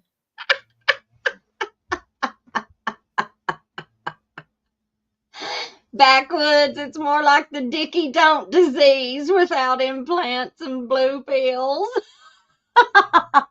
Well, you know, alleged, well, no, I'll just keep that to myself. Oh, man. Well, you know, if men want an implant, that's their business. They can get one, can't they, Mommy? Yes, they can. Women get them all the time to have nice big breasts or whatever size they want. That's right. That's right. Yes, back in the day, years ago, Lexington was a rough place. Yeah, I bet it was a mighty rough place. And I bet you downtown was a crawling with creepies. yeah. So, I know some people. I know somebody here. Let me see how to say this. So, there was a job opening recently, and several people applied for that job. Some that applied had master's degrees and years, decades of experience and, big time credentials. And they applied for this director's position in Hazard. And guess who got the job? The preacher man. The preacher man got the job over more qualified candidates. So, well, I hope he does a good job. I hope he does. Yeah, I'm not a fan. So, anyway, that was something. Well, that no, me either. But you can't hardly judge a horse. You know what? My babies need my love. Okay, I know. We've talked too much, Mommy. I love you. I'll talk to you later. I hope y'all enjoyed my appearance. We love it when you're here, Mommy. Thank you. Alrighty, bye-bye. Bye. All right, guys. It's always a treat. It's always a treat when we have Sweet Tater. Thank you, Marnie. 10 Hillbilly Crime memberships.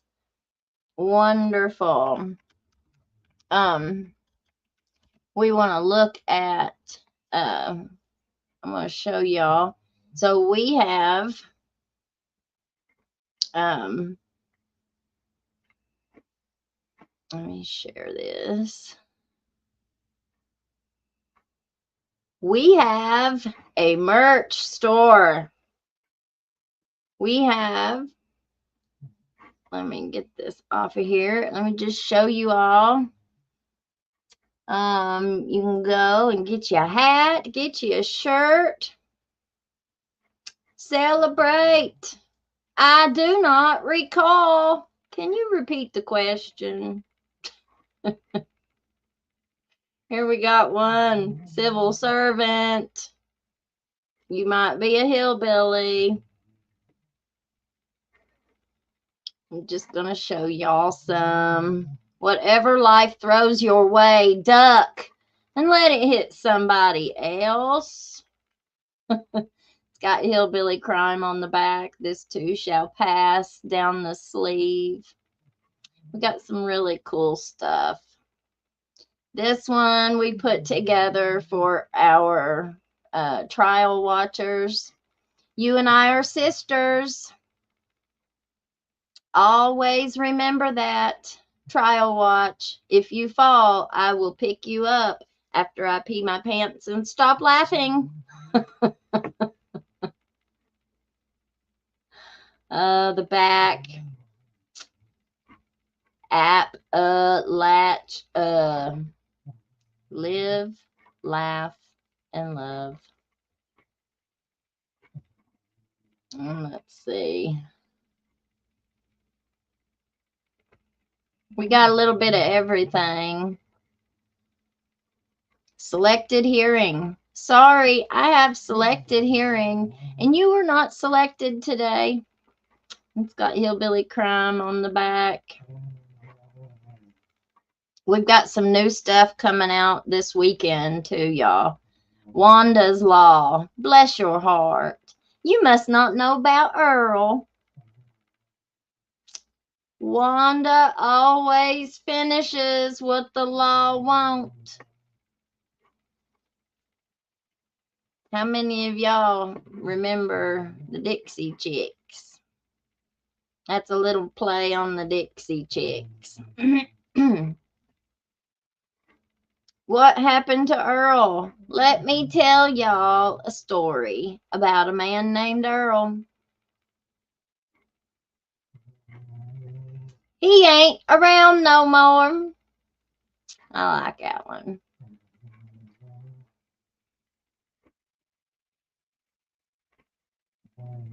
Let's see. We've got hillbilly equals Appalachian American. We got some hats. Here's a little pair of shorts. Hillbilly crossed out with Appalachian American on the leg. We got all kinds of stuff, y'all. Blocked, but not broken. Here's a zipper hoodie. Hillbilly crime on the front. Blocked, but not broken. With hillbilly crime down the sleeve. That comes in a couple different colors. We got a couple V-necks. Hillbilly crime, and then on the back, we see you. Beware of false prophets. Can't outrun the truth. Red race car tee. Hillbilly crime. Redneck FBI. Full blown investigation. This ain't no joyride. We ain't NASCAR, but we're fast at uncovering lies, exposing corruption, and putting the brakes on bullshit. Kentucky style. It's a justice run. You can't outrun the truth. I like that one. We got a couple classic rogue reporter. It's just got hillbilly crime and a little silhouette of a mountain hiker, rogue reporter. And it's pretty clean on the front. There isn't anything on the front. And then on the arm sleeve, you just have a little small hillbilly crime logo.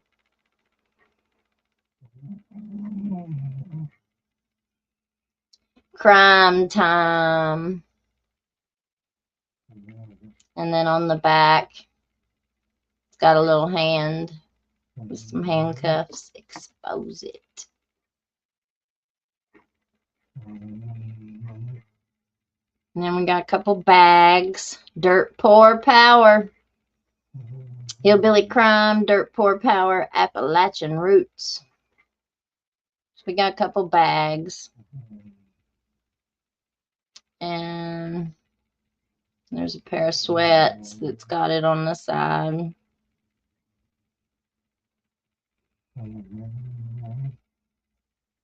There's the backslappers joggers. Gingerbread man, y'all. He's got his own pants. The gingerbread man. A lot of those private parties happened at the gingerbread house.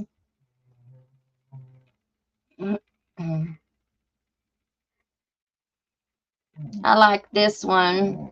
It's got the Expose It logo on the front, and then down the sleeve, it's got hillbilly crime in the teal, and then on the back, I guess it did. I don't know what was on the back. Oh, there it is.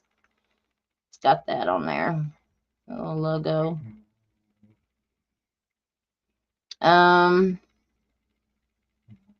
Let's see what else we got. We got some little throw pillows.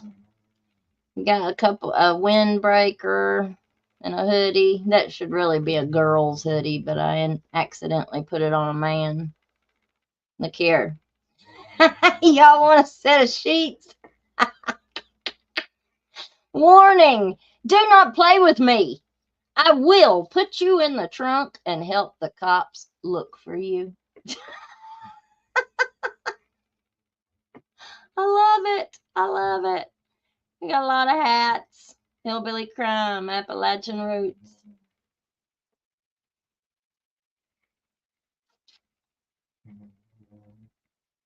This one is good. Never kick a turd on a hot day.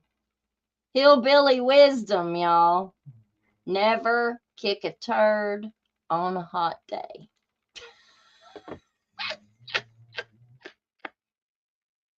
It's got hillbilly crime on the sleeve. Nothing on the other one. And hillbilly marked out with Appalachian American. I love that. Nobody does these but me, y'all. I'm the creator. So if you don't like anything, it all falls on me. I don't think inside the box. I don't think outside the box. I don't even know where the box is. Got hillbilly crime on the sleeve. Appalachian American on the back. Oh, hillbilly crime. Take deep breath. This too shall pass. And we got some cups and some more hillbilly crime hats. And this one, hillbilly definition. An unsophisticated country person who will kick your ass, associated originally with the remote regions of the Appalachians.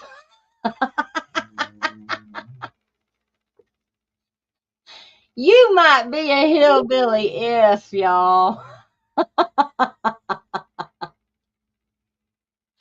You might be a hillbilly if. I love that. Hurricane holler. Look there, they even got fighting chickens. Feathers, fists, and family. Holler, survival code. Don't cry, don't tattle, and you better swing first.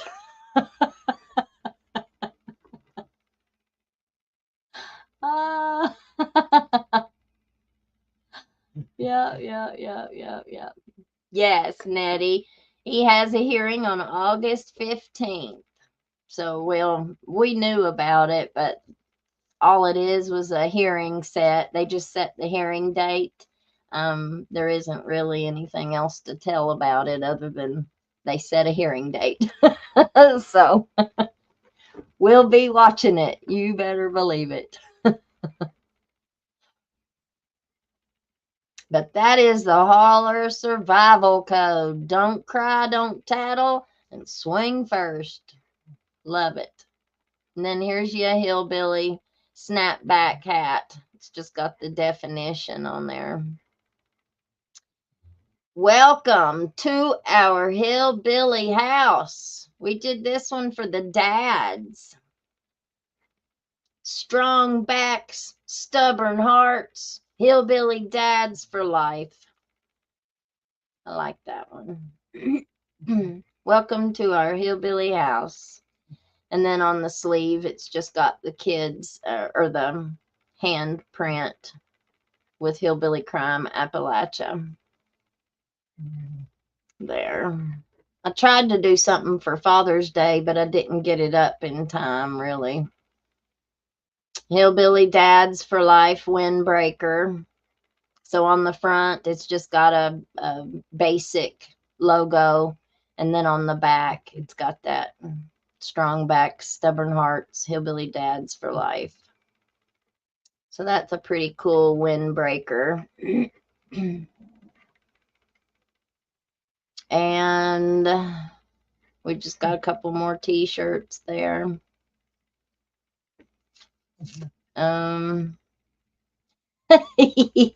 Letcher County Old Geezers Club or Old Geezers League.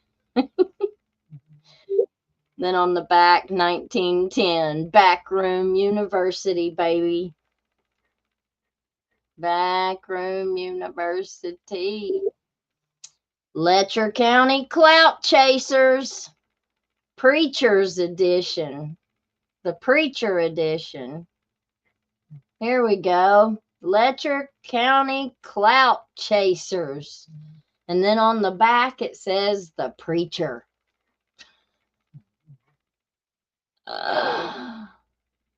So, mature hillbilly. Hillbilly tood, baby. I'm not immature, but you started it.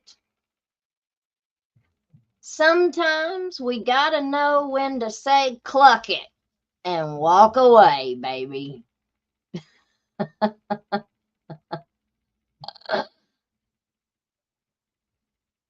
Oh, my ankle bracelet ain't working. I'll make one this weekend. I'll make one this weekend.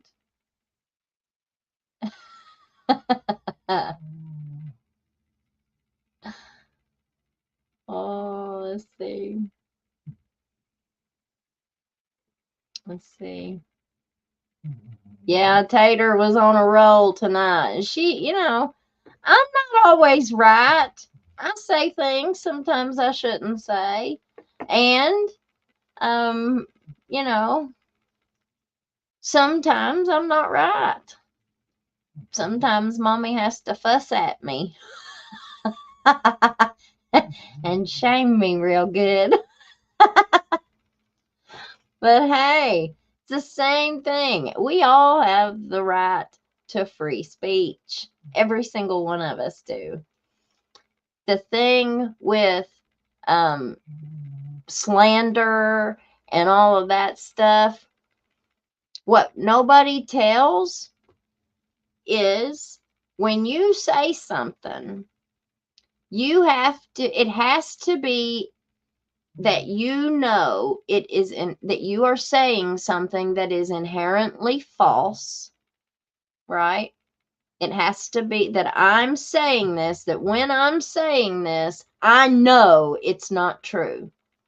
That when I'm saying it, I know for a fact that what I'm saying is not the truth. So that's the first part of it. And we don't do that here. We're truth tellers on Hillbilly Crime. Now, we may have a couple details maybe here or there that ain't right, but I always say if we don't have something right, tell me. If you know different, please tell me. We want to be corrected. We don't want to say anything that's untrue. No, we do not. People do lie. Sometimes people do lie. But for the slander, so people have to know what they're saying is false when they're saying it. Plus, they have to also be able to prove that what you said has damaged them. Right? So I have a friend who is a YouTuber, and they have a YouTube program, and someone harasses them on the regular, just constantly. And they are always threatening to sue him. And he said, you know, I want him to sue me. And I was like, what? What do you mean you want him to sue you? He said, oh, yeah. Oh, yeah.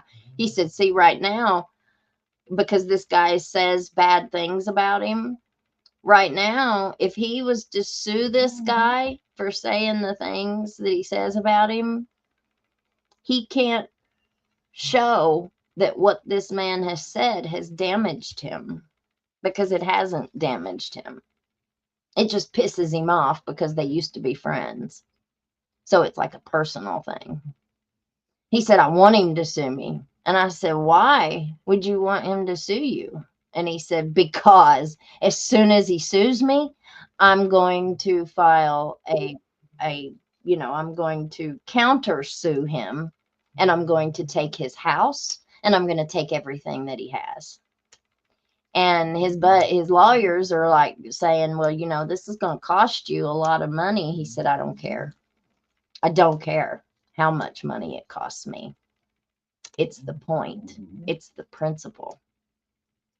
So when it comes to, slander and all that, which I'm no lawyer either, but the way that I understand that is that you have to know that what you are saying is false, and you have to be able to prove that what they have said about you has damaged you financially, with your reputation, whatever. But when the stuff is true, and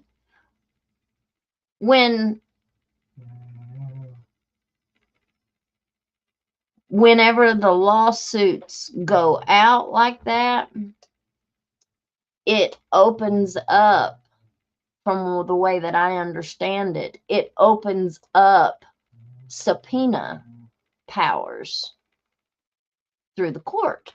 So you can then subpoena phone records. You can subpoena whatever records you need to then prove that what you're saying is true.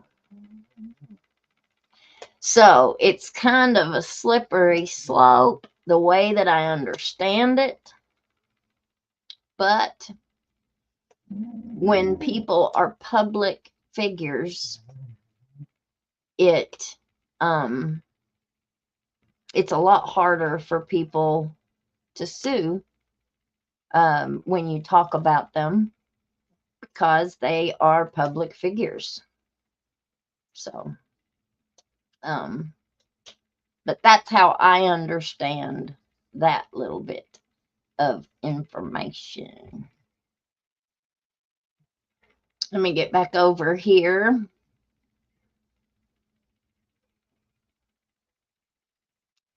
Here, lipstick on a pig, but it's still just a pig. That one was inspired.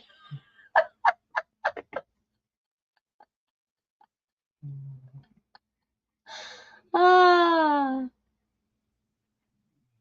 one was inspired. Lipstick and lies, baby. We see you. Beware of false prophets.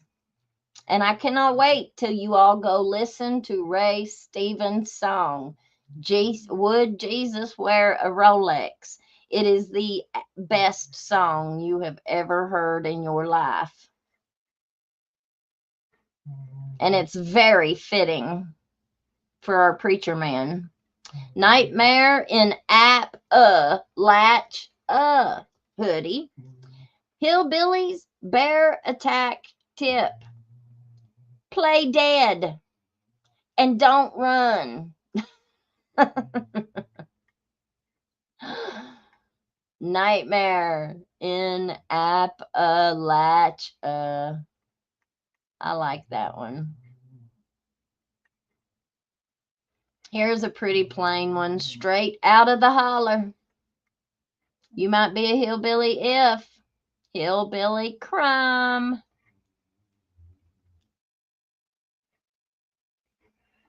And then we got a little cropped hoodie there. That one's kind of cute.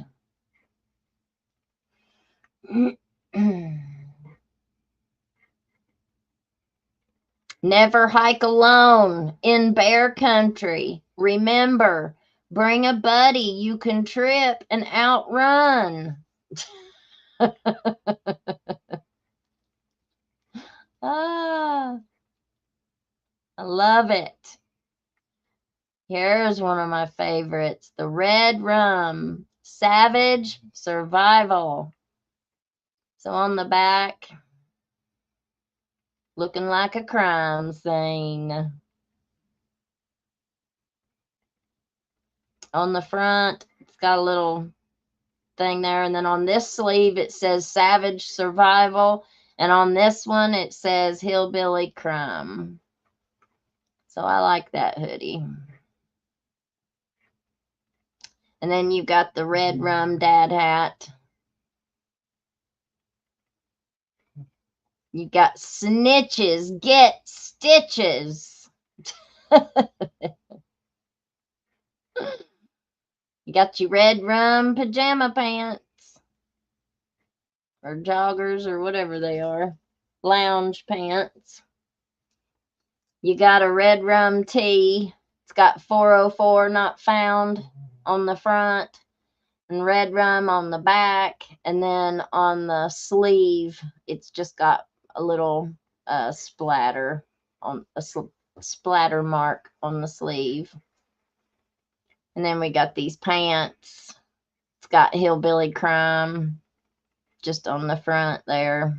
And then on the back, it says love. Hillbilly love, don't break, it builds you. Hillbilly love, don't break, it builds you. And then these, bless your heart. It's got hillbilly crime on the front, and then on the back leg, it says, bless your heart, you must not know about Earl. So those are kind of cute. I like him red rum breeches. And then here's us another zipper hoodie. It's just got hillbilly crime on the front. It's got the red rum on the back with the little splatter on the sleeve. And a red wing, hillbilly crime. I don't think it's got anything on the front. It's just got that on the back. It looks like a V-neck. And then savage survival, hillbilly crime, Kentucky. It's kind of a play on the UK basketball, even though it's not a cougar or wildcat. A cougar. We're Kentucky Wildcats. Savage survival on the back. But that's what I was thinking of whenever I put that together, was the Wildcats. Smoking in the boys' room. Here we go. We got smoking in the boys' room. It's got a little thing on the sleeve there, a little splatter. And then it's got that on the front. And then the back, it's just got hillbilly crime up on the back of the neck. And speak out now. Speak now. Holler loud. Hillbilly proud. You can't outrun the truth. Remember, teeth and bras, people. Teeth and bras. Who is Earl?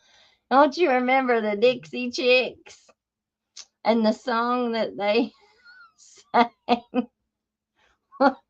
Goodbye, Earl.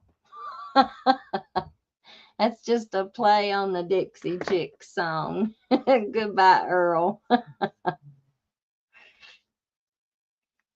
But remember, teeth and bras, people, teeth and bras.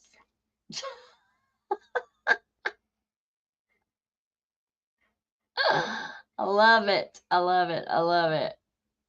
The big eye. Anybody who's from here Do you all remember the big eye in Vico? It was a bar in Vico, and it was a very dangerous place. I think that was the name of it, wasn't it? The Big Eye? Hillbilly crime. Not all heroes wear capes. Some wear truth and pain with the courage to look it dead in the eye. Established by Hillbilly and Sweet Tater.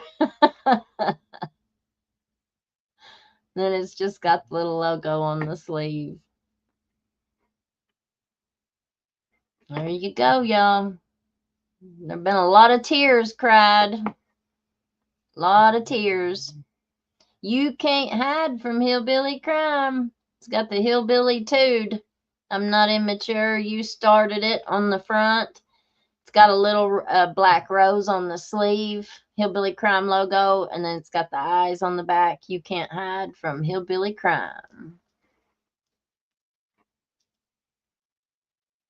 And you might be a hillbilly if, and you might be a hillbilly if, and then on the back, I guess it just has hillbilly crime.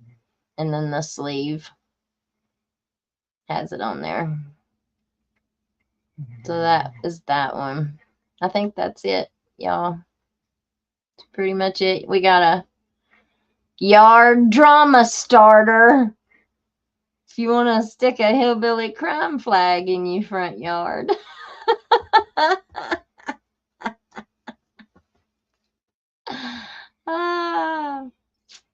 So yes, go to the store, get you some merch. Wear it next time you got court. Next time you go up in the courthouse, wear your hillbilly crime shirt.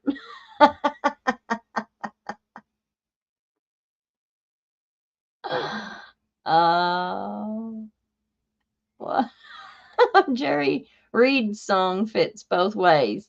She has the gold mine, and I got the shaft. My shaft just don't dig anymore.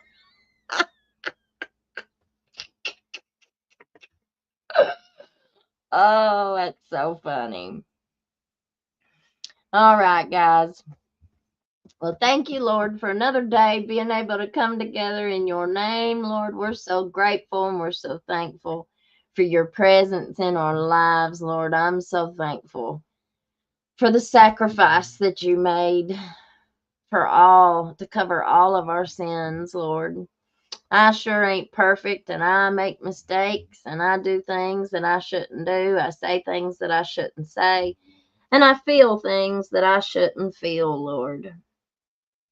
And I constantly pray that anything that's in my heart that is not of you, Lord, I pray that you remove it from me. I rebuke the devil in the name of Jesus. Lord, I still struggle. I struggle every single day with resentment. I struggle with, being hurt. I struggle with being able to forgive others. Some things I've still not been able to forgive. And I need your help. I need you, Jesus. I need you to be able to let things go sometimes.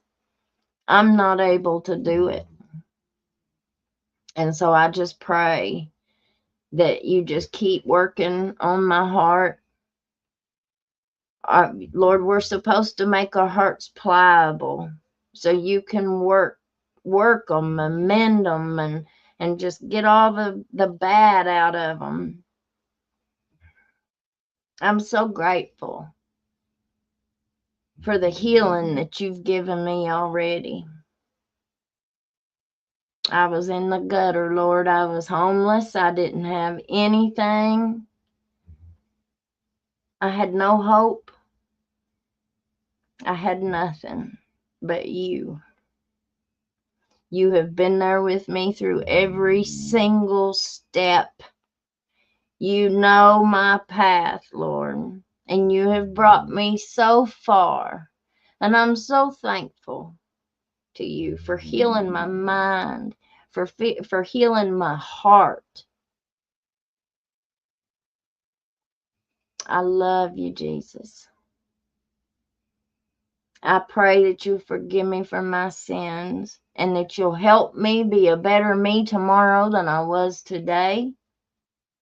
I pray that you will go before us, that you'll go before me in everything that I do. Keep your light at my feet so I do not falter. I pray for those who are going through surgeries this week, who are healing, who haven't yet went through them yet. Lord, I just pray that you will touch their doctor's hands, that you'll give them the wisdom and the knowledge to best treat our brothers and sisters, Lord. I pray that you give me the strength and the courage. But most importantly, Lord, I pray you give me the wisdom as I go forward. Wisdom and knowledge are the most important parts. But love, grace, patience, all of the above, Lord, I just pray that you give it to us in abundance. Hallelujah, hallelujah. I love you, Jesus. Until we meet again, we give you all honor and glory in Jesus' name. All right, guys. Well, you have a great rest of your night. I love you. Jesus loves you. And you know, they ain't none of us. We'll never be good enough. We'll never be worthy enough. I'm guilty of it. I'm also guilty of this. When we get saved, when we first get saved, and we get on fire for the Lord, and you know, we go from one lifestyle to the complete opposite, you know, and then before you know it, if you're not real careful, you get this false sense of high and mighty. You get this false sense of Christianity. Well, I'm a godly person. I'm so worthy. Look at me, y'all. Look at me. Now, we are absolutely supposed to shout it from the rooftops, you know, and stuff. But there's a difference when we get that self-righteous attitude that we are so much better than those who haven't found Jesus yet. And we just want to tell everybody what they're doing bad. We just want to put ourselves up on the high horse. And a lot of us do that. A lot of us do it. So one thing I've learned is that we'll never, you know, we're never going to be good enough. We're always going to, you know, because I've seen a couple comments here or there. It's always from the weirdos that mostly we're talking about. But, oh, well, she claims to be a Christian. Honey, I'm always going to be short. I'm always going to fall short. Yeah, the things that we talk about, I'm not much of a cursor, but the things that we talk about on this show are really, really bad, and it upsets me to no end. Like, I get outraged that this stuff is just so bad. And, you know, sometimes I just can't bite my tongue, and a curse word will come out every now and then. you know. Sorry. Sorry. It happens. You know. Don't put me up on no pedestal. We are Christian. Let me just talk for me. I'm a Christian because I believe in his power. I believe in him, what he did on the cross. I believe in his healing. I believe in his salvation. Everything is him. He ain't got nothing to do with me. He ain't got nothing to do with me. Now, I'll pray. I'll pray for everybody. I'll pray for anybody. But I'm a human being too. I've dealt with the rejection and the resentment. Yeah, I have a real bad resentment toward a few people. And I try to let it go. But, you know, it lingers. That lingers. I'm not perfect. So don't think you're going to tune into this show and think you're going to get perfection. Because you ain't going to get it. You will be sadly disappointed.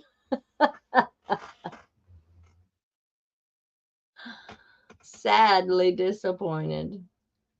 But I have faith in him, and I know that this has been his plan. This has been his plan. He's been putting this plan together. Well, he put this plan together. You know, God knows the end from the beginning. He knows what we're going to do before we do it. He knows who we are. You know, he knows our hearts, which is what's most important. We can put all the mask, all the fakey on we want to. We ain't fooling him. He sees past all the makeup. He sees past the hairdos and the extensions and the blonde hair dye. He sees past all that. You know? Absolutely, he sees it. Just, you know, think about, and we can only get ourselves into heaven. Ain't nobody get me in there. I can't get my kids in there. My kids can't get me in there. We got to have our own personal relationship. And I ain't selling you no snake oil. You either want it or you don't. You either want a different life or you don't. It's up to you. It's up to me. Can't nobody make that decision for you. It's the same thing with recovery, with addiction. You either want to be in recovery or you don't. And nobody can do that for us.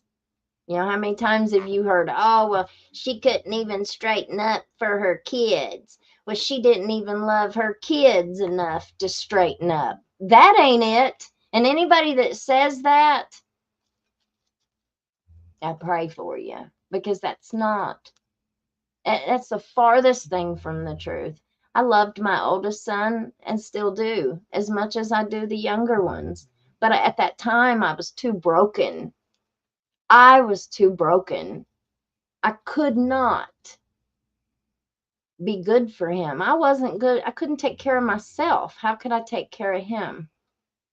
And I was grateful, you know, I'm so thankful that my mom took that for me. You know, a lot of us are in that boat there with having some of our kids be raised by their grandparents.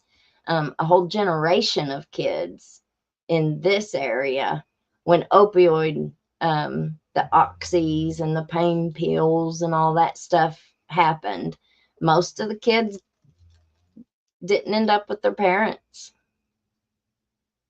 And so a lot of that, like my oldest son's age, 27, around there, they were raised by their grandparents in this area. And now you have a whole new generation that are not being raised by grandparents. They're being raised by parents, you know, but there ain't no, you don't have, it doesn't come with an instruction book. Sure don't. But anyway, let's see. The Lost and Found Ministries. Thank you, honey. Romans 10:9. That if thou shalt confess with thy mouth the Lord Jesus, and shalt believe in thine heart that God raised him from the dead, thou shalt be saved. Our belief is in him. So anytime people say, and the other little pet peeve I got, when people, well, you shouldn't be judging. We're not supposed to judge. Yes, you are. That's what's called discernment. You are to discern the people that are around you. How else are we supposed to know who a false prophet is? That's up to you to judge their fruits. We will know them by their fruits. What are they producing? Are they producing gold Rolexes? Are they producing a lot of money? Are they producing what? Alleged victims?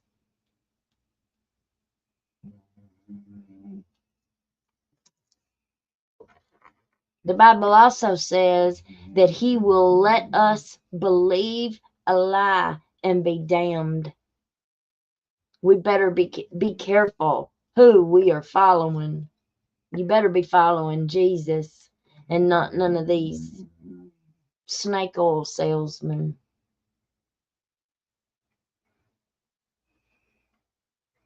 All right, y'all. Well, you have a good night, and we will talk to you tomorrow. I love Steve Furtick. I've watched him and listened to him a lot.